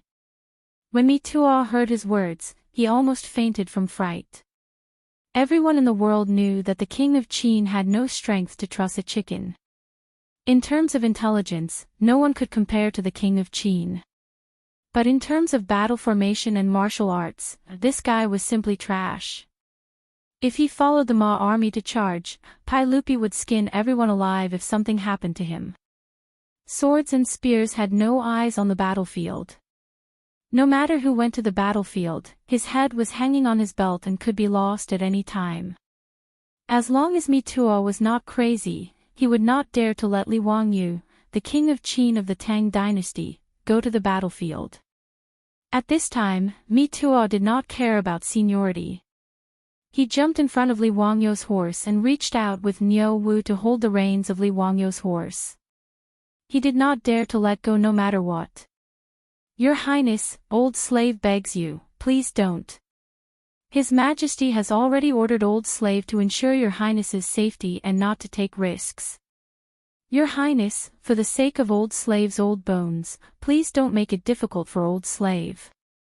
Mi Tuo begged with tears and snot running down his face. He looked so pitiful that anyone who saw him would cry. But Li Wangyu was holding back his anger at this time. How could he listen to Mi Tuo's words? He stared at Mito expressionlessly and spat out two words coldly, "Let go." "Your Highness, please don't. Your Highness." Mi Tuo still wanted to persuade, but Li Wangyu did not want to listen to him. He impatiently waved to the troops next to him, signaling them to drag Mi Tuo away. These Lai-hot troops were also afraid. They did not know whether they should listen to their Lang Jun or not. For a moment, they could not help but turn to look at Niu Wu. Niu Wu had been with Li Wangyu for the longest time, so he knew Li Wangyu the most. He hesitated for a moment, then nodded to his subordinates, signaling them to do as he said. After Mi Tuo was dragged away by the Lai-hot troops, Niu Wu did not hesitate. He also jumped on a horse and urged it to go to Li Wangyu's side. The Lai-hot troops also got on their horses and tightly surrounded Li Wangyu in the middle. These Lai-hot troops were originally imperial guards. They were not tired of fighting on the battlefield. In fact, they were even eager to have a try. They did not want to retire. Instead, they joined Li Wangyu and became Lai-hot troops. Of course, they were ambitious. The Tang dynasty valued military achievements the most. If they were in the army, they would only be ordinary sergeants or colonels. It would be very difficult for them to climb up the ranks. Just like in the government office, a government servant was a government servant. It was impossible for them to become an internal official. However, if they joined the army, not only would they be paid well, but they would also have more opportunities to become outstanding. For example, if they followed their Lang Jun to fight on the battlefield, as long as they made a contribution, they would be able to return to the army and become a captain. It would be a great honor to their ancestors. After all, even if it was the lowest rank of a captain, it would still be a rank above the 9th rank. It was a true military official of the Tang dynasty. Therefore, when Li Wangyu wanted to fight on the battlefield, these troops were very excited. They all rubbed their hands together. After Shui Rengue was appointed as the commander of the cavalry by Li Wangyu, he was originally in high spirits. He was ready to show off his skills in front of the king of Qin. In the end, Li Wangyu's actions caused him to be at a loss of what to do. Everyone, don't worry. This old man has finished preparing, but it will take some time. As long as you don't mind the slow pace, you can wait for a few more days. Chapter 1051. Li Wangyu wanted to go to the battlefield and charge with the cavalry, not because he wanted to show off, but because he wanted to have peace of mind. Li Wangyu was not a saint, nor was he a white lotus. He could not bear to see the Tang dynasty's soldiers fall. But no matter what, he was responsible for the Tang dynasty's soldiers falling on the battlefield today. If he had listened to Mi Tuo's advice and returned to the Tang dynasty after defeating Shili, how could these Tang dynasty soldiers fall on the Mabe grassland? Although they were soldiers and were mentally prepared to die on the battlefield, Li Wangyu found it hard to convince himself. Since it was his willful action that made the Tang dynasty's soldiers face such a dangerous situation, how could he have the face to hide in the valley and watch others die? Li Wangyu insisted on Shui Rengue's cavalry to go to the battlefield, only to have peace of mind. As for the possible consequences, he could not care about them now. How could Shui Rengue know what Li Wangyu was thinking? He wanted to say something, but before he could speak, the horn sounded from the watchtower. It was the signal for action that they had agreed on before. The desperate attack of 5,000 Tang soldiers had attracted all the attention of Shui Intuo's men. Now nearly 10% of the 5,000 Tang soldiers had died. If the cavalry did not attack, they might miss the opportunity and even implicate the attacking Tang army to be completely wiped out. Shui Rengue clenched his teeth and said no more. He put down his helmet and nodded to the captains of the cavalry on his left and right. Then he squeezed the horse's belly and urged it to rush out. The 6,000 to 7,000 cavalry started to move. The rumbling sound of hooves was heard. All the horses trotted slowly and then sped up. They were getting faster and faster. In a flash, they rushed out of the valley under Shui Rengue's leadership. After rushing out of the valley, the cavalry was immediately divided into two groups. They did not tangle with Shui Intuo's men. Under the leadership of Shui Rengue and another cavalry general, they rushed out to the left and right wings of the battlefield. Li Wangyu, under the escort of Niu Wu and the other troops, followed closely behind the army. However, he was not stupid. When the cavalry was split into two, he ordered his men to follow behind Shui Rengue's cavalry. No matter what, Li Wangyu only wanted to seek peace of mind, not to throw away his life. It was much safer to follow Shui Rengue, a famous general of the Tang dynasty. In fact, there was no need for Li Wangyu to think about this. Including Shui Rengue, none of these Tang dynasty soldiers dared to do anything to Li Wangyu, the king of Qin of the Tang dynasty. Without even needing Shui Rengue to give the order, the Ma army tightly surrounded Li Wangyu in the middle of the group. In addition, Niu Wu and the other troops also protected him. It could be said that unless the entire Ma army died on the battlefield, even if Li Wangyu wanted to kill the enemy, it would not be his turn to make a move. When the Tang dynasty's cavalry rushed out of the valley toward the two flanks of the battlefield, the barbarian Khan, who was watching from Shui Intuo's army, finally understood where the uneasiness in his heart came from. The Tang army's standard battle formation should have cavalry on the left and right sides of the formation to guard against sneak attacks from the two flanks. However, the 5,000 Tang infantry in front of him actually rushed out so casually, as if they were not afraid of exposing the two flanks to the enemy. The situation was so urgent that the barbarian Khan did not have time to think too much. Now that the Tang cavalry suddenly appeared, he realized that something was wrong.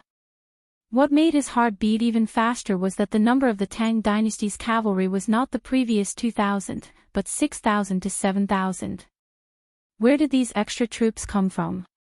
Could it be that the Tang dynasty's reinforcements had arrived?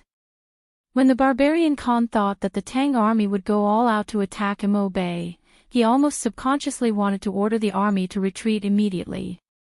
He had already seen how terrifying the Tang army was.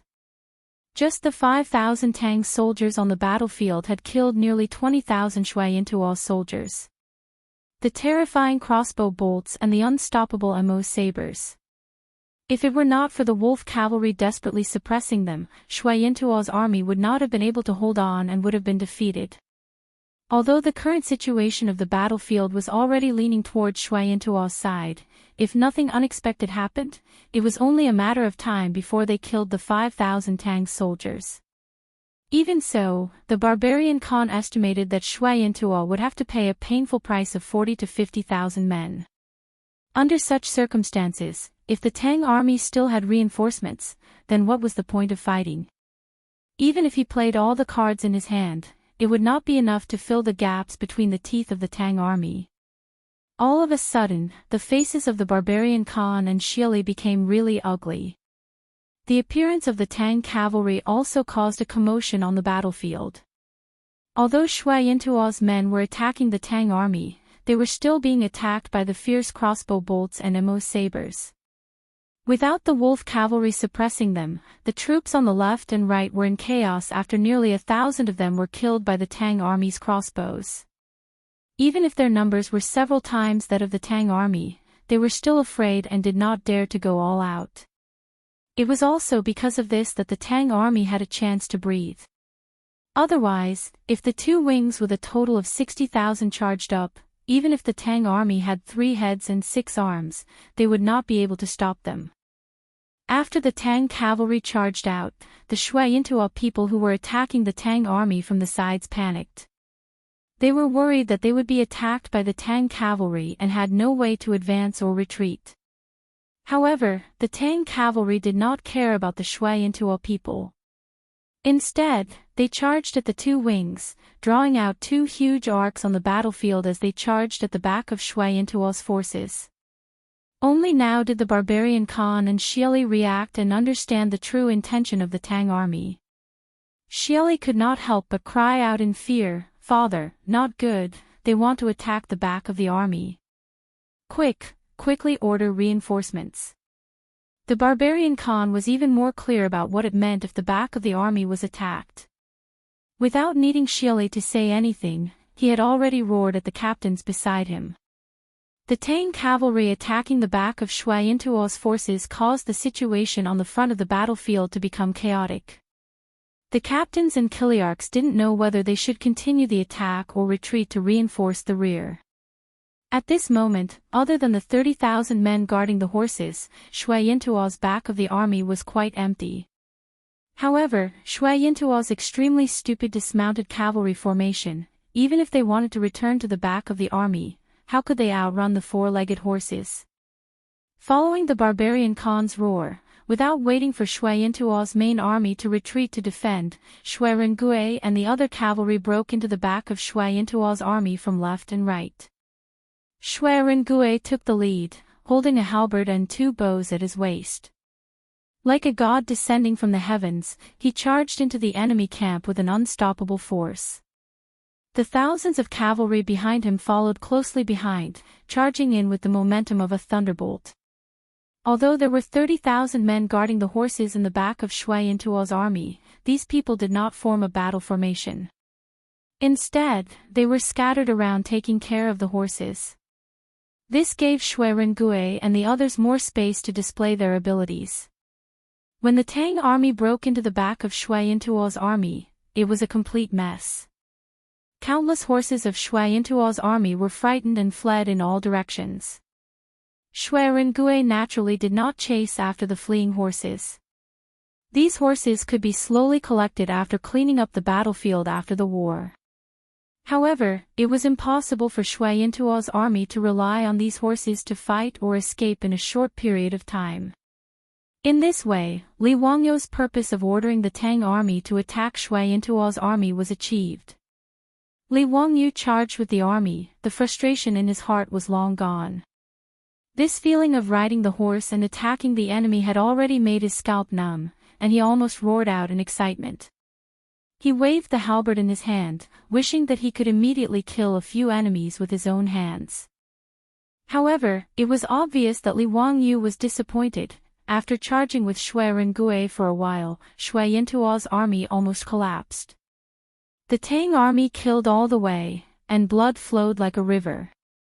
However, his halberd was clean, and there was not even a trace of blood. Everyone, I wish you a happy National Day 2020. Be healthy, have a family reunion, and wish you all the best. Chapter 1052. It was the end of summer in the 7th year of Chang'an. With the sound of the horn, the Xuanda gate of the Taiji Palace slowly opened. Numerous imperial guards in armor and helmets escorted Pai Lupi's carriage out of the Taiji Palace and toward the north of the city. In the carriage, there were hundreds of officials and nobles in the imperial court. On both sides of the official road, there were countless people waiting there. When the carriage passed by, everyone knelt down and kowtowed. Not long after the carriage left, a carriage with a banner with the word Qin, under the protection of dozens of brocade guards, merged into the carriage and headed 30 miles north of the city. Today's big lineup was not for anything else but to welcome Li Wangyou's victorious return to the imperial court. During this period of time in Chang'an, the news of Li Wangyou's resurrection had already spread like wildfire. Originally, many people did not believe it, but the official bulletin of the government and the palace gate transcript clearly stated that the current dynasty's king of Qin, Li Wangyou, led 10,000 Tang troops to the northern desert grassland, and defeated the Shui Yintuo Khanate's army of 200,000. Even the barbarian Khan and his son Shili were captured alive by the army. Naturally, everyone had no choice but to believe this, and they were flabbergasted. When the imperial court spread the news that Li Wangyou had died in the desert, the civil and military officials in the imperial court all had their own thoughts. There were those who were sad, those who felt pity, and those who were secretly happy. However, when the news spread to the streets, the people in Chang'an cried and mourned for Li Wangyou. Countless people spontaneously tied white cloth to the doors of their houses as a sign of mourning, which was very surprising. Even Pai Lupi did not expect his nephew to have such prestige among the people. In fact, this was not strange. As the saying goes, everyone has a stick in their heart. The many things that Li Wangyou had done in the past few years seemed unremarkable, but in fact, they had benefited the people of Chang'an a lot. Whether it was building toilets or making public carriages for the people to travel, the people were grateful. As for the Wangyou charity hall that Li Wangyou and his playboys made every year from cleaning the toilets in the city, it had helped many lonely old people, women, and children. The Union Medical Hospital treated the poor people for free and did not take any money for medicine. How many people were grateful to it?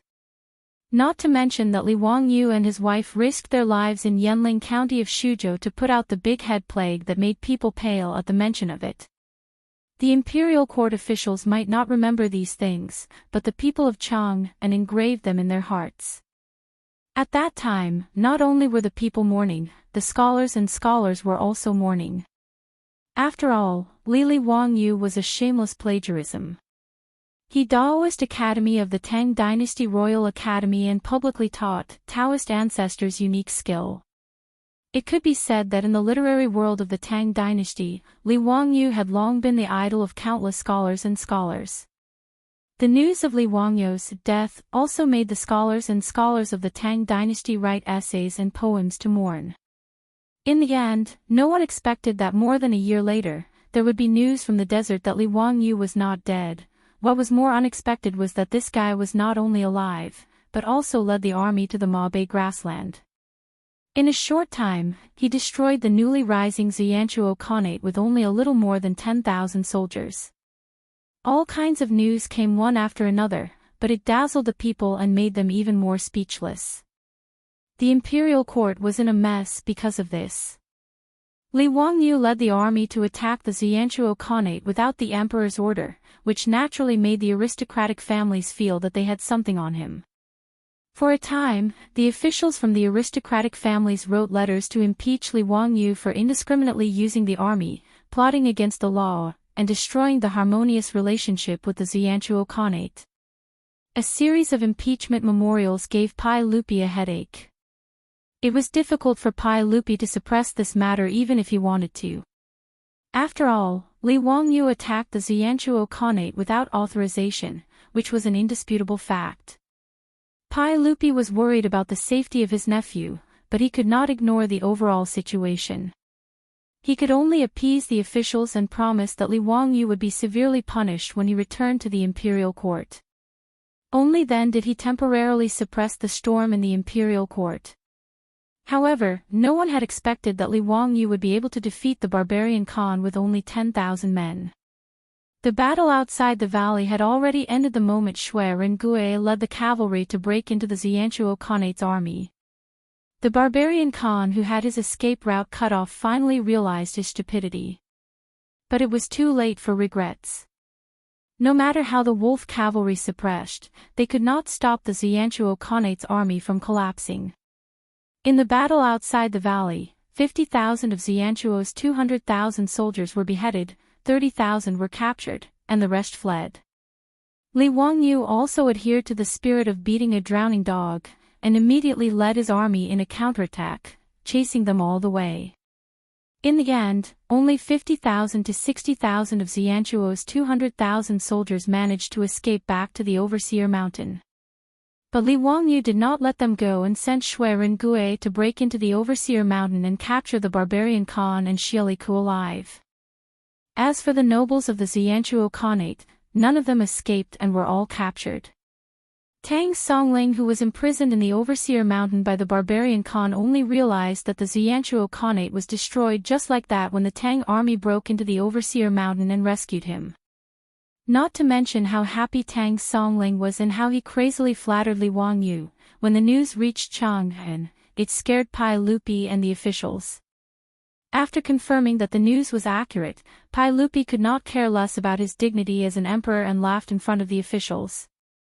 Although the Xianchuo Khanate and the Tang dynasty had a good relationship, and the barbarian Khan had once asked Pai Lupi to marry the princess of the Tang dynasty. However, there was no such thing as true friendship between countries. Pai Lupi granted the barbarian Khan the title of Zurija Khan and acknowledged the existence of the Xianchuo Khanate only because the Tang dynasty did not have enough power and wanted to use the Xianchuo Khanate to involve the Turks. The Xianchuo Khanate stretched from the Daxing and Mountains to the east, to the Altai Mountains to the west, and to the Selenge River to the north. With such a large territory, it was impossible for Pai Lupi and the officials to not covet it. So in the 19th year of Chang'an, after the death of the barbarian Khan, the Tang dynasty immediately sent troops to destroy the Grassland Khanate and brought it into the territory of the Tang dynasty. Now Li Wangyu had conquered the grassland of Mabe with only 10,000 people. It would be strange if Pai Lupi was not ecstatic. After Pai Lupi discussed with Fang Xianling, Zhang Sun Wuji, Gao Shilian, and the other big shots, they did not even wait for Li Wangyu to return to the court and directly sent a large number of officials to the grassland of Mabe. The grassland of Mabe was divided into 13 prefectures, with prefectures and prefectures. The Yanran Protectorate was set up to govern the grassland of Mabe. At this point, the grassland of Mabe was swallowed into the stomach of the Tang dynasty. Originally, even if the Xianchuo Khanate was short-lived, it would have existed for 10 to 20 years. But now, it was extremely short-lived. In just a few years, it no longer existed. Li Wangyu's battle changed the situation and made the aristocratic family speechless. In the court, no one mentioned the impeachment memorials anymore. The Xianchuo Khanate was destroyed. What was the point of impeachment? Expanding the territory, no matter which dynasty it was a great achievement. As for destroying the relationship with the Xianchuo Khanate, that was even more nonsense. The barbarian Khan and the nobles of the Xianchuo Khanate were all captured alive by the Tang army. Who cared about what they thought? Today, Li Wangyu led the Tang army to victory and returned to the court. Pai Lupi personally led the civil and military officials 30 li out of the city to welcome him back. Chapter 1053. In the autumn of the 5th year of Chang'an, Li Wangyu set out from Chang'an to the western regions.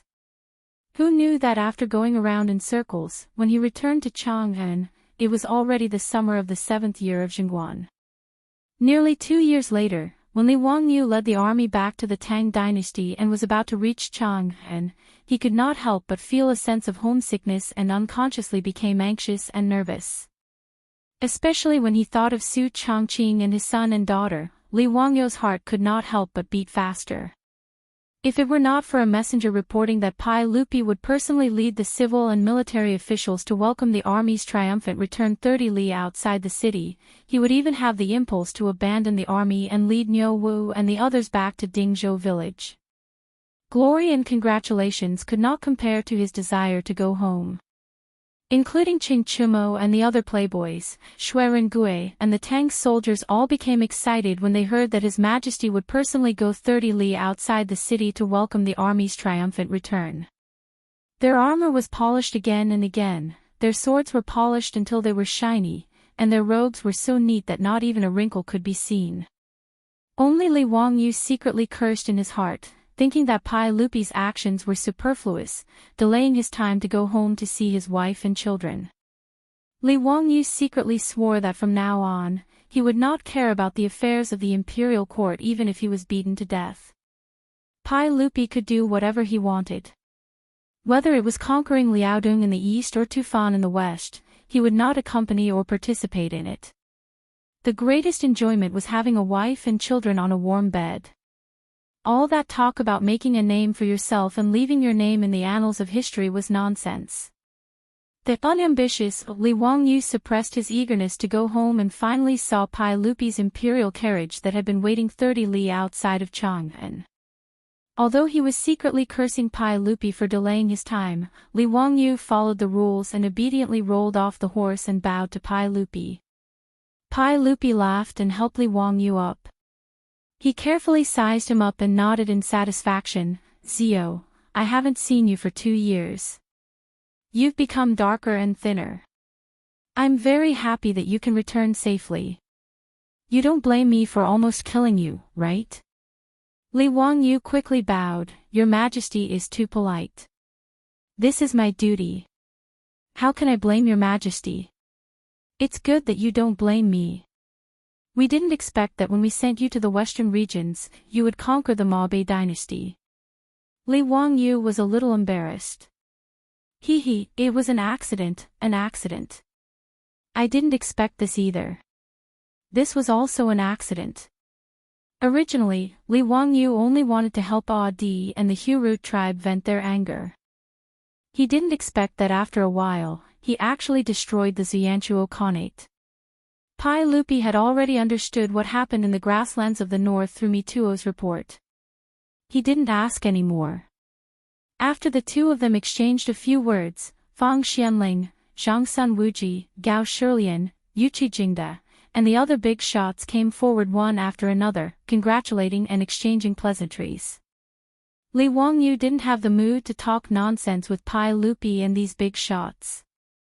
His mind had already flown to Dingzhou village. However, he also knew that it wouldn't be easy to get away today. He still had a lot of things to do. While he was absent-mindedly greeting the big shots, Li Wangyu's body suddenly froze. His eyes stared straight at the back of the crowd. Seeing him like this, Pai Lupi, Fang Xianling, and the others looked at each other and smiled. They didn't say anything.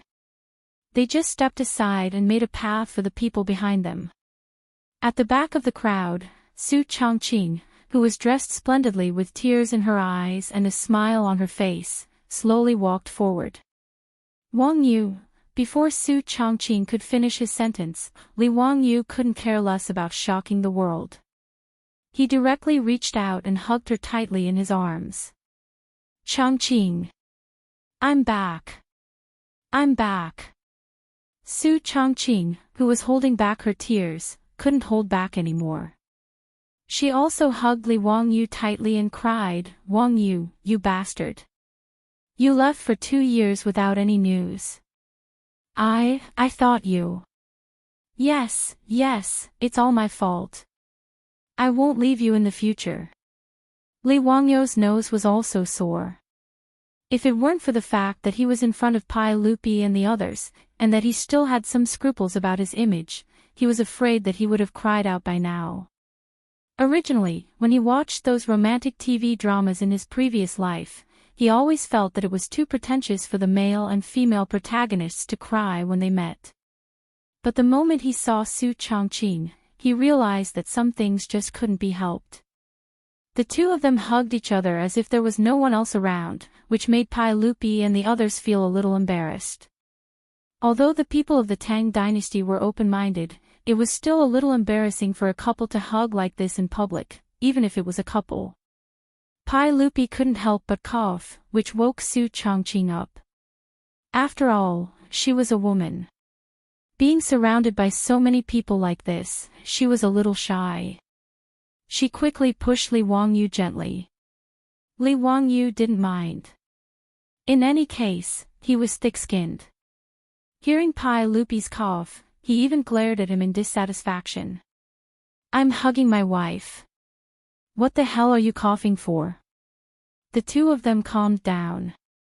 Just as they separated, they saw 3 similarly excited beautiful girls walk out from behind Su Changqing.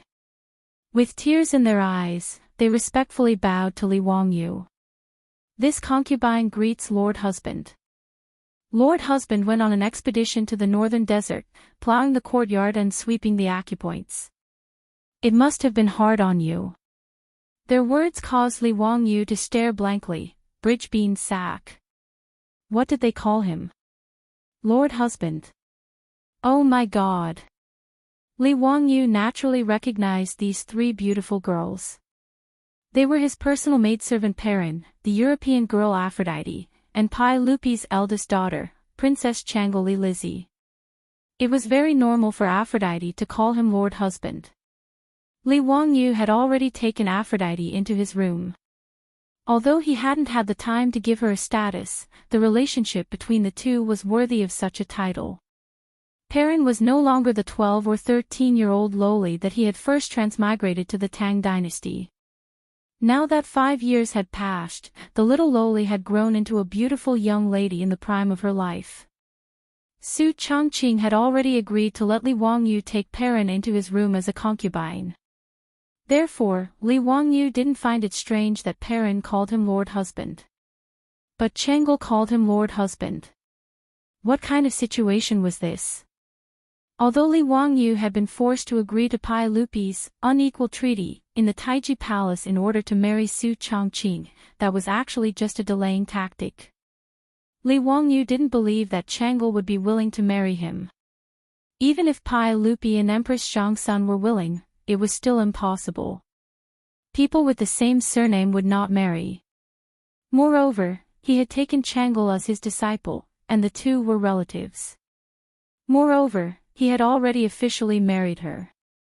In this way, if Pai Lupi insisted on marrying Chang'an, the aristocratic clans and Confucian scholars would probably spit the shit out of Pai Lupi.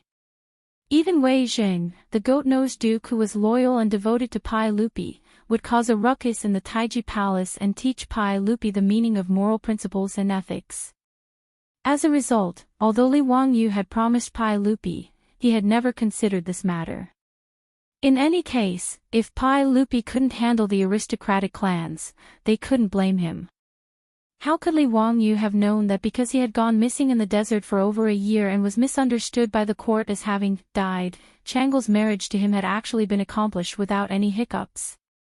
After Mitua and the other debauches found Li Wangyu, they forgot to tell him that during the time he had gone missing, his wife, Su Changqing, had actually married Princess Chang'an and brought her back to the Prince of Qin's household in one go. She had also taken in 2 children while she was at it. Seeing Li Wangyu standing there in a daze, Su Changqing reacted. She couldn't help but secretly extend 2 slender fingers and pinch Li Wangyu's waist. She was also somewhat dizzy. Other women were afraid that their husbands were unfaithful, but she, as a professional elite in the future, had actually helped her husband marry a wife and take in 2 concubines. Thinking of this, Su Changqing felt her face burn with incomparable hidden bitterness. Chapter 1054. After Li Wangyu finally figured out the ins and outs of the matter from Su Changqing, he didn't know whether to laugh or cry. He looked at Pai Lupi with eyes full of hidden bitterness. He really didn't know whether marrying a 12 or 13-year-old little girl was considered marrying a wife or helping Pai Lupi raise his daughter. Especially when he heard Chang'an call him husband, Li Wangyu felt even more guilty.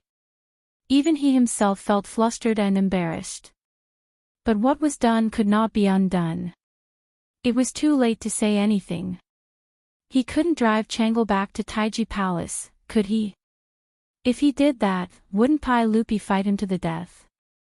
Rubbing his nose, Li Wangyu could only grit his teeth and squeeze out a smile at Chang'an. "My wife, I'm sorry." With tears in her eyes, Chang'an smiled like a flower and shook her head desperately. "As long as my husband can return safely, my sister and I will be satisfied."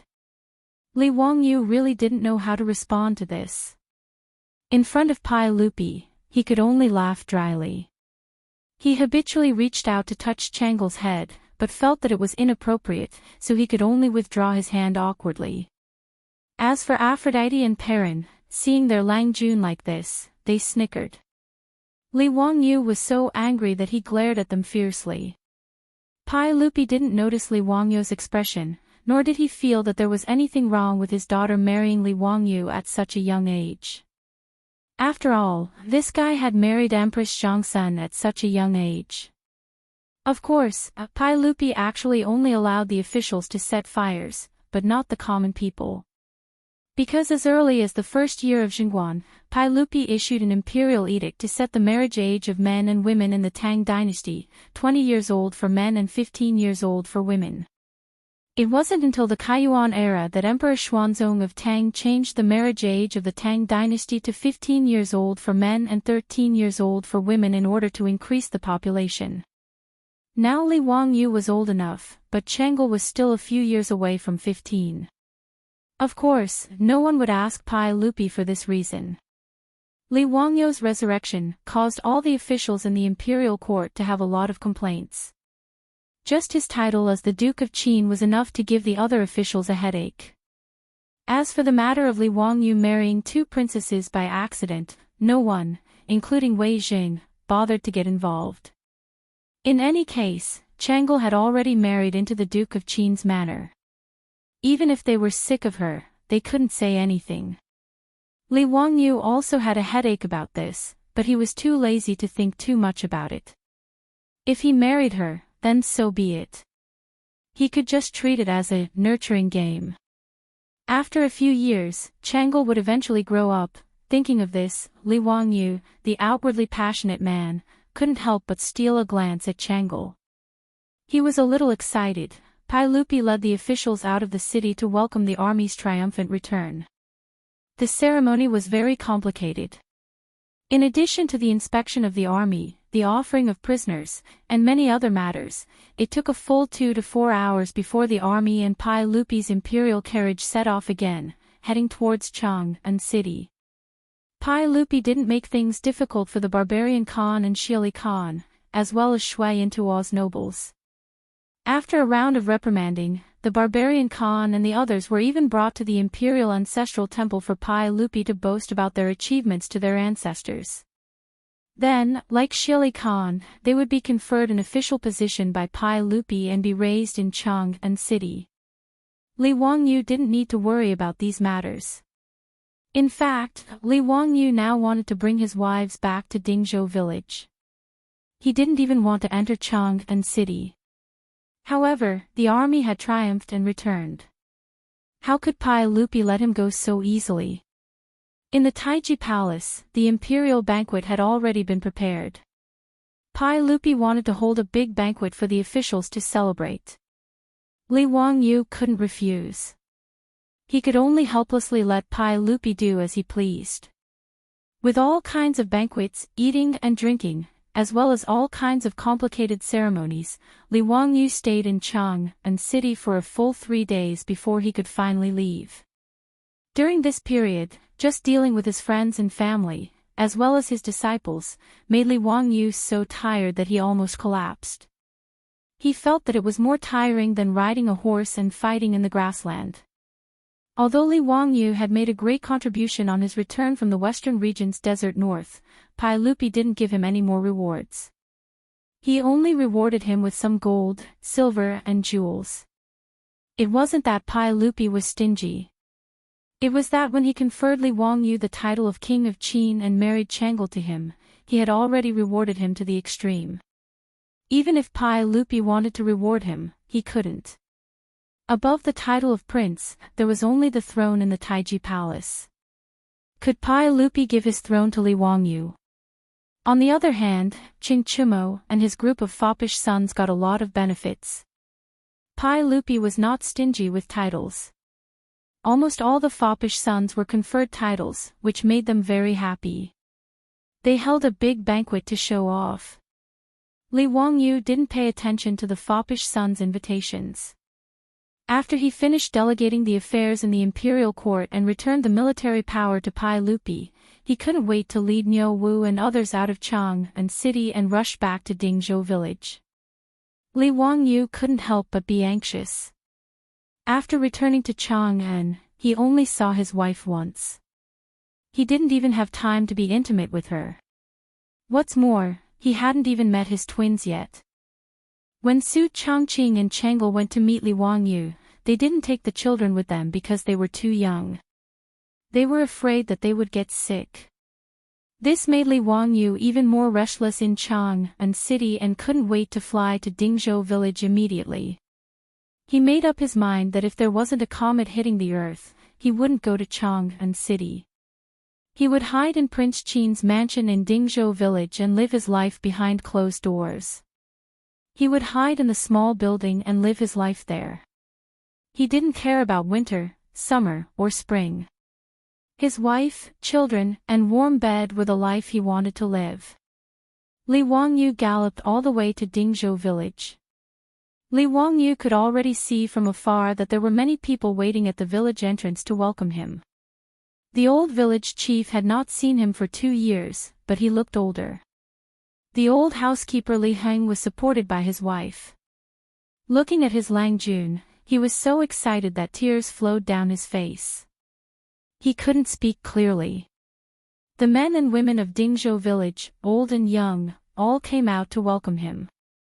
The servants and maids in his residence were all present as well. They all came to welcome the return of their Lang Jun. However, Li Wangyu didn't have time to greet them. His eyes were fixed on the 2 children in Su Changqing's arms. He didn't wait for the steed to come to a stop before he impatiently jumped off the horse's back and rushed to the front of Su Changqing. He reached out to hold the 2 little fellows but was afraid that he would hurt the children. For a moment, he was at a loss and didn't know where to put his hands and feet. Changqing, are they my son and daughter? Su Changqing stared at him angrily. What do you think? Who will they be? I didn't mean that. Li Wangyu rubbed his hands awkwardly. Which one is the elder sister? Which one is the younger brother? When Li Wangyu left Chang'an, Su Changqing was only 2 months pregnant. 8 months later, she gave birth to a pair of children in the summer of the 6th year of Chang'an. They were just 1 year old. Li Wangyu couldn't tell the gender of the 1-year-old children. Su Changqing rolled her beautiful eyes at him. The one on the left is the elder sister, and the one on the right is the younger brother. The smile on Li Wangyu's face widened. He reached out to hold the children. Good daughter, brat, call me daddy. He didn't care whether there was a father in the Tang dynasty or not. In Li Wangyou's mind, nothing was better than calling him daddy. The two little brats were originally staring curiously at the stranger in front of them with their big black eyes. Suddenly, they saw Li Wangyou reach out to hug them. As if they had made an agreement, the siblings turned their heads at the same time and plunged into Su Changqing's arms. Then, they burst into tears. Obviously, Li Wangyou's action scared the two children. Li Wangyou withdrew his hands awkwardly, and his face was full of pain. Damn it, these two brats didn't give him any face at all. Su Changqing hurriedly coaxed the children and didn't forget to roll her eyes at Li Wangyou again. Humph, now you know. Let's see if you still run around in the future. Look, even the children don't recognize you. Chang'an, Aphrodite, and Perrin also covered their mouths and snickered. Li Wangyou was so angry that he almost wanted to beat them up. It was so infuriating. They didn't take him, the head of the family, seriously at all. Tonight, the family law must be enforced. Chapter 1055. Li Wangyou liked to stay in the Duke of Qin's residence in Dingzhou village instead of Chang'an city. One of the most important reasons was that this place didn't have the endless sound of the morning drum. As people of the later generation, it was common for them to like to sleep in. Whether it was Li Wangyou or Su Changqing, it was the same for both of them. The servants and maids of the Duke of Qin's residence had long gotten used to this bad habit of their master's wife. Therefore, every morning, only Li Wangyou and Su Changqing were still asleep. Everyone in the residence was very quiet when they did their work, afraid that they would wake their masters up. Li Wangyou only slowly woke up when the sun had already risen high in the sky. Soon after, he reached out to hug Su Changqing beside him and very skillfully reached his hand into his beautiful superior's bosom to play with her. After giving birth, Su Changqing insisted on breastfeeding herself, and her breasts had become even more impressive. Li Wangyou felt that her breasts were comparable to that European girl, Aphrodite, and he couldn't bear to part with them. After returning from home for 2 years, Li Wangyou was already on the verge of going crazy from boredom. Last night, he had even tossed around with Su Changqing for most of the night before falling asleep. With his interruption, his beautiful superior in his arms naturally woke up and slapped his hand in annoyance. "You're so annoying. You're already being naughty early in the morning. Hee, I'll be punished by the heavens if I'm naughty with my wife." Li Wangyou had a glib tongue as he teased, "Wife, time to get up and do your morning exercise." Su Changqing's pretty face immediately turned red. "Stop fooling around. The maids will come in soon." Hee, they wouldn't dare. "I've already instructed them not to enter the bedroom without a summons." Li Wangyou didn't allow for any explanation as he flipped over and pressed his beautiful superior on top of him. Su Changqing subconsciously let out a soft cry before her red lips were covered by Li Wangyou's. Spring filled the entire room. It wasn't until late in the morning that the husband and wife finally got out of bed. Under the service of the maidservants, they freshened up and changed their clothes. Su Changqing had the maidservants bring the two children over and glared at Li Wangyou. "Don't come into my room tonight. Go sleep in Avro's room." "Oh right, Aji and Badger are almost 1 year old. Since you're back, I'll leave the matter of naming the children to you." "Humph, if it doesn't sound good, just you wait. Don't learn from Li Shimin. I'm so angry. Look at what kind of lousy pet name Li Shimin gave our child." According to the Tang custom, after a child was born, they would first be given a pet name. Only when the child was 1 year old would they be officially given a name. When Li Wangyou's twins were born, Li Wangyou was still playing with mud in the desert robbers' camp. Therefore, Pai Lupi unceremoniously gave the two children pet names in the name of his uncle. However, Li Wangyou couldn't help but want to beat someone up when he heard this nickname. His eldest daughter's pet name was Aji. Ji meant pig. Aji was a little pig. His son's pet name was Badger, a type of mustelid, F*ck, what kind of lousy pet names were these? Not to mention Su Changqing, even Li Wangyu wanted to curse when he heard it.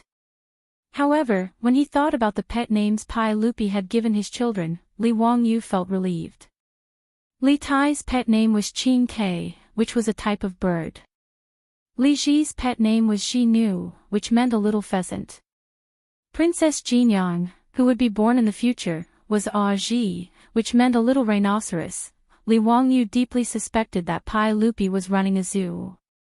The pet names he gave his children were all animals.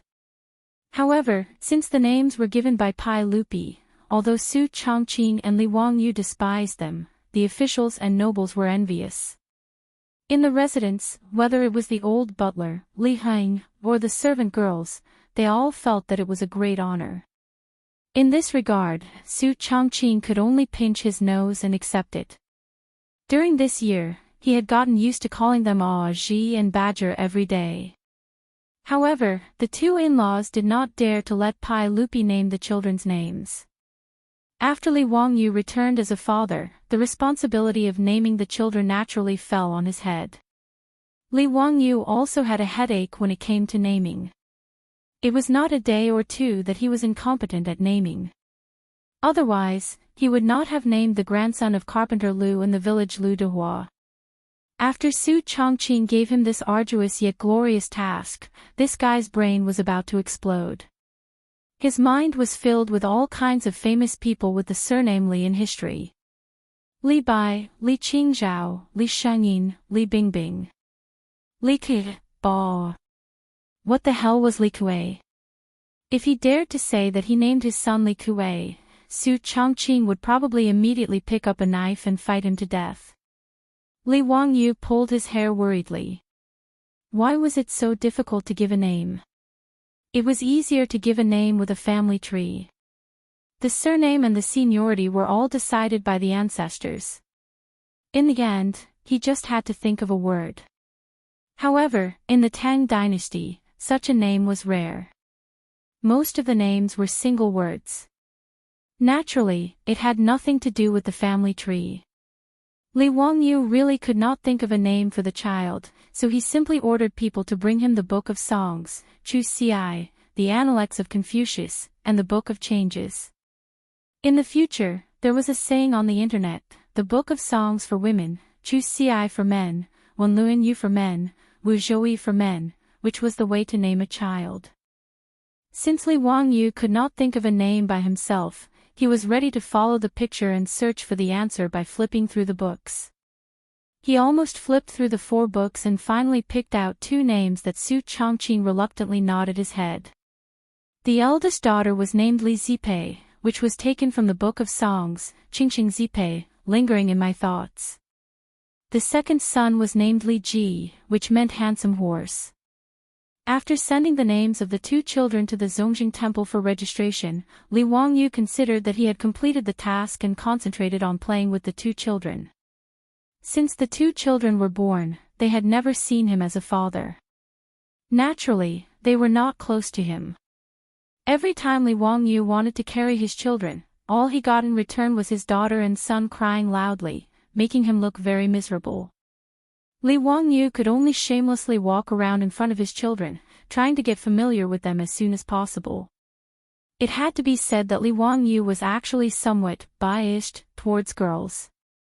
Of the 2 children, his daughter was always his precious daughter, his biological daughter, and his son was a stinky brat. After all, the daughter was a little cotton-padded jacket, a lover from a previous life. As for the son, well, he was probably an enemy from a previous life and wanted to take revenge in this life. Under Li Wangyu's efforts, it took him 2 to 3 days to finally make the 2 children, who were just learning to speak, accept his existence. Li Wangyu was so happy that he carried his daughter around the residence every day. Su Changqing was also so angry that his teeth itched. This was because this fellow actually only carried his daughter and was never willing to carry his son.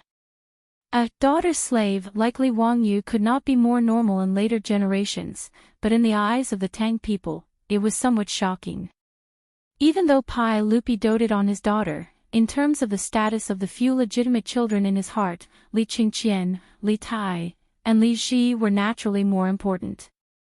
In the eyes of the old butler Li Heng and the others, the future master of the king of Qin's mansion was Xiao Lang, Li Ji, and the young lady, Li Zipei, would get married sooner or later.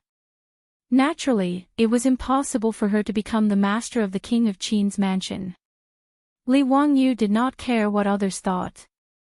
In short, he doted on Ji to the point that even Chang'an, Perrin, and Aphrodite were slightly jealous. For several months, Li Wangyu did not care about what was going on in the outside world. He hid in his king of Qin's mansion leisurely and was not even willing to set foot in Chang'an city. During this period, he officially took Perrin as his concubine. Back then, the little girl had just become someone's wife. Li Wangyu enjoyed the blessing of having 2 wives. As for Chang'an, Li Wangyu was not so perverted.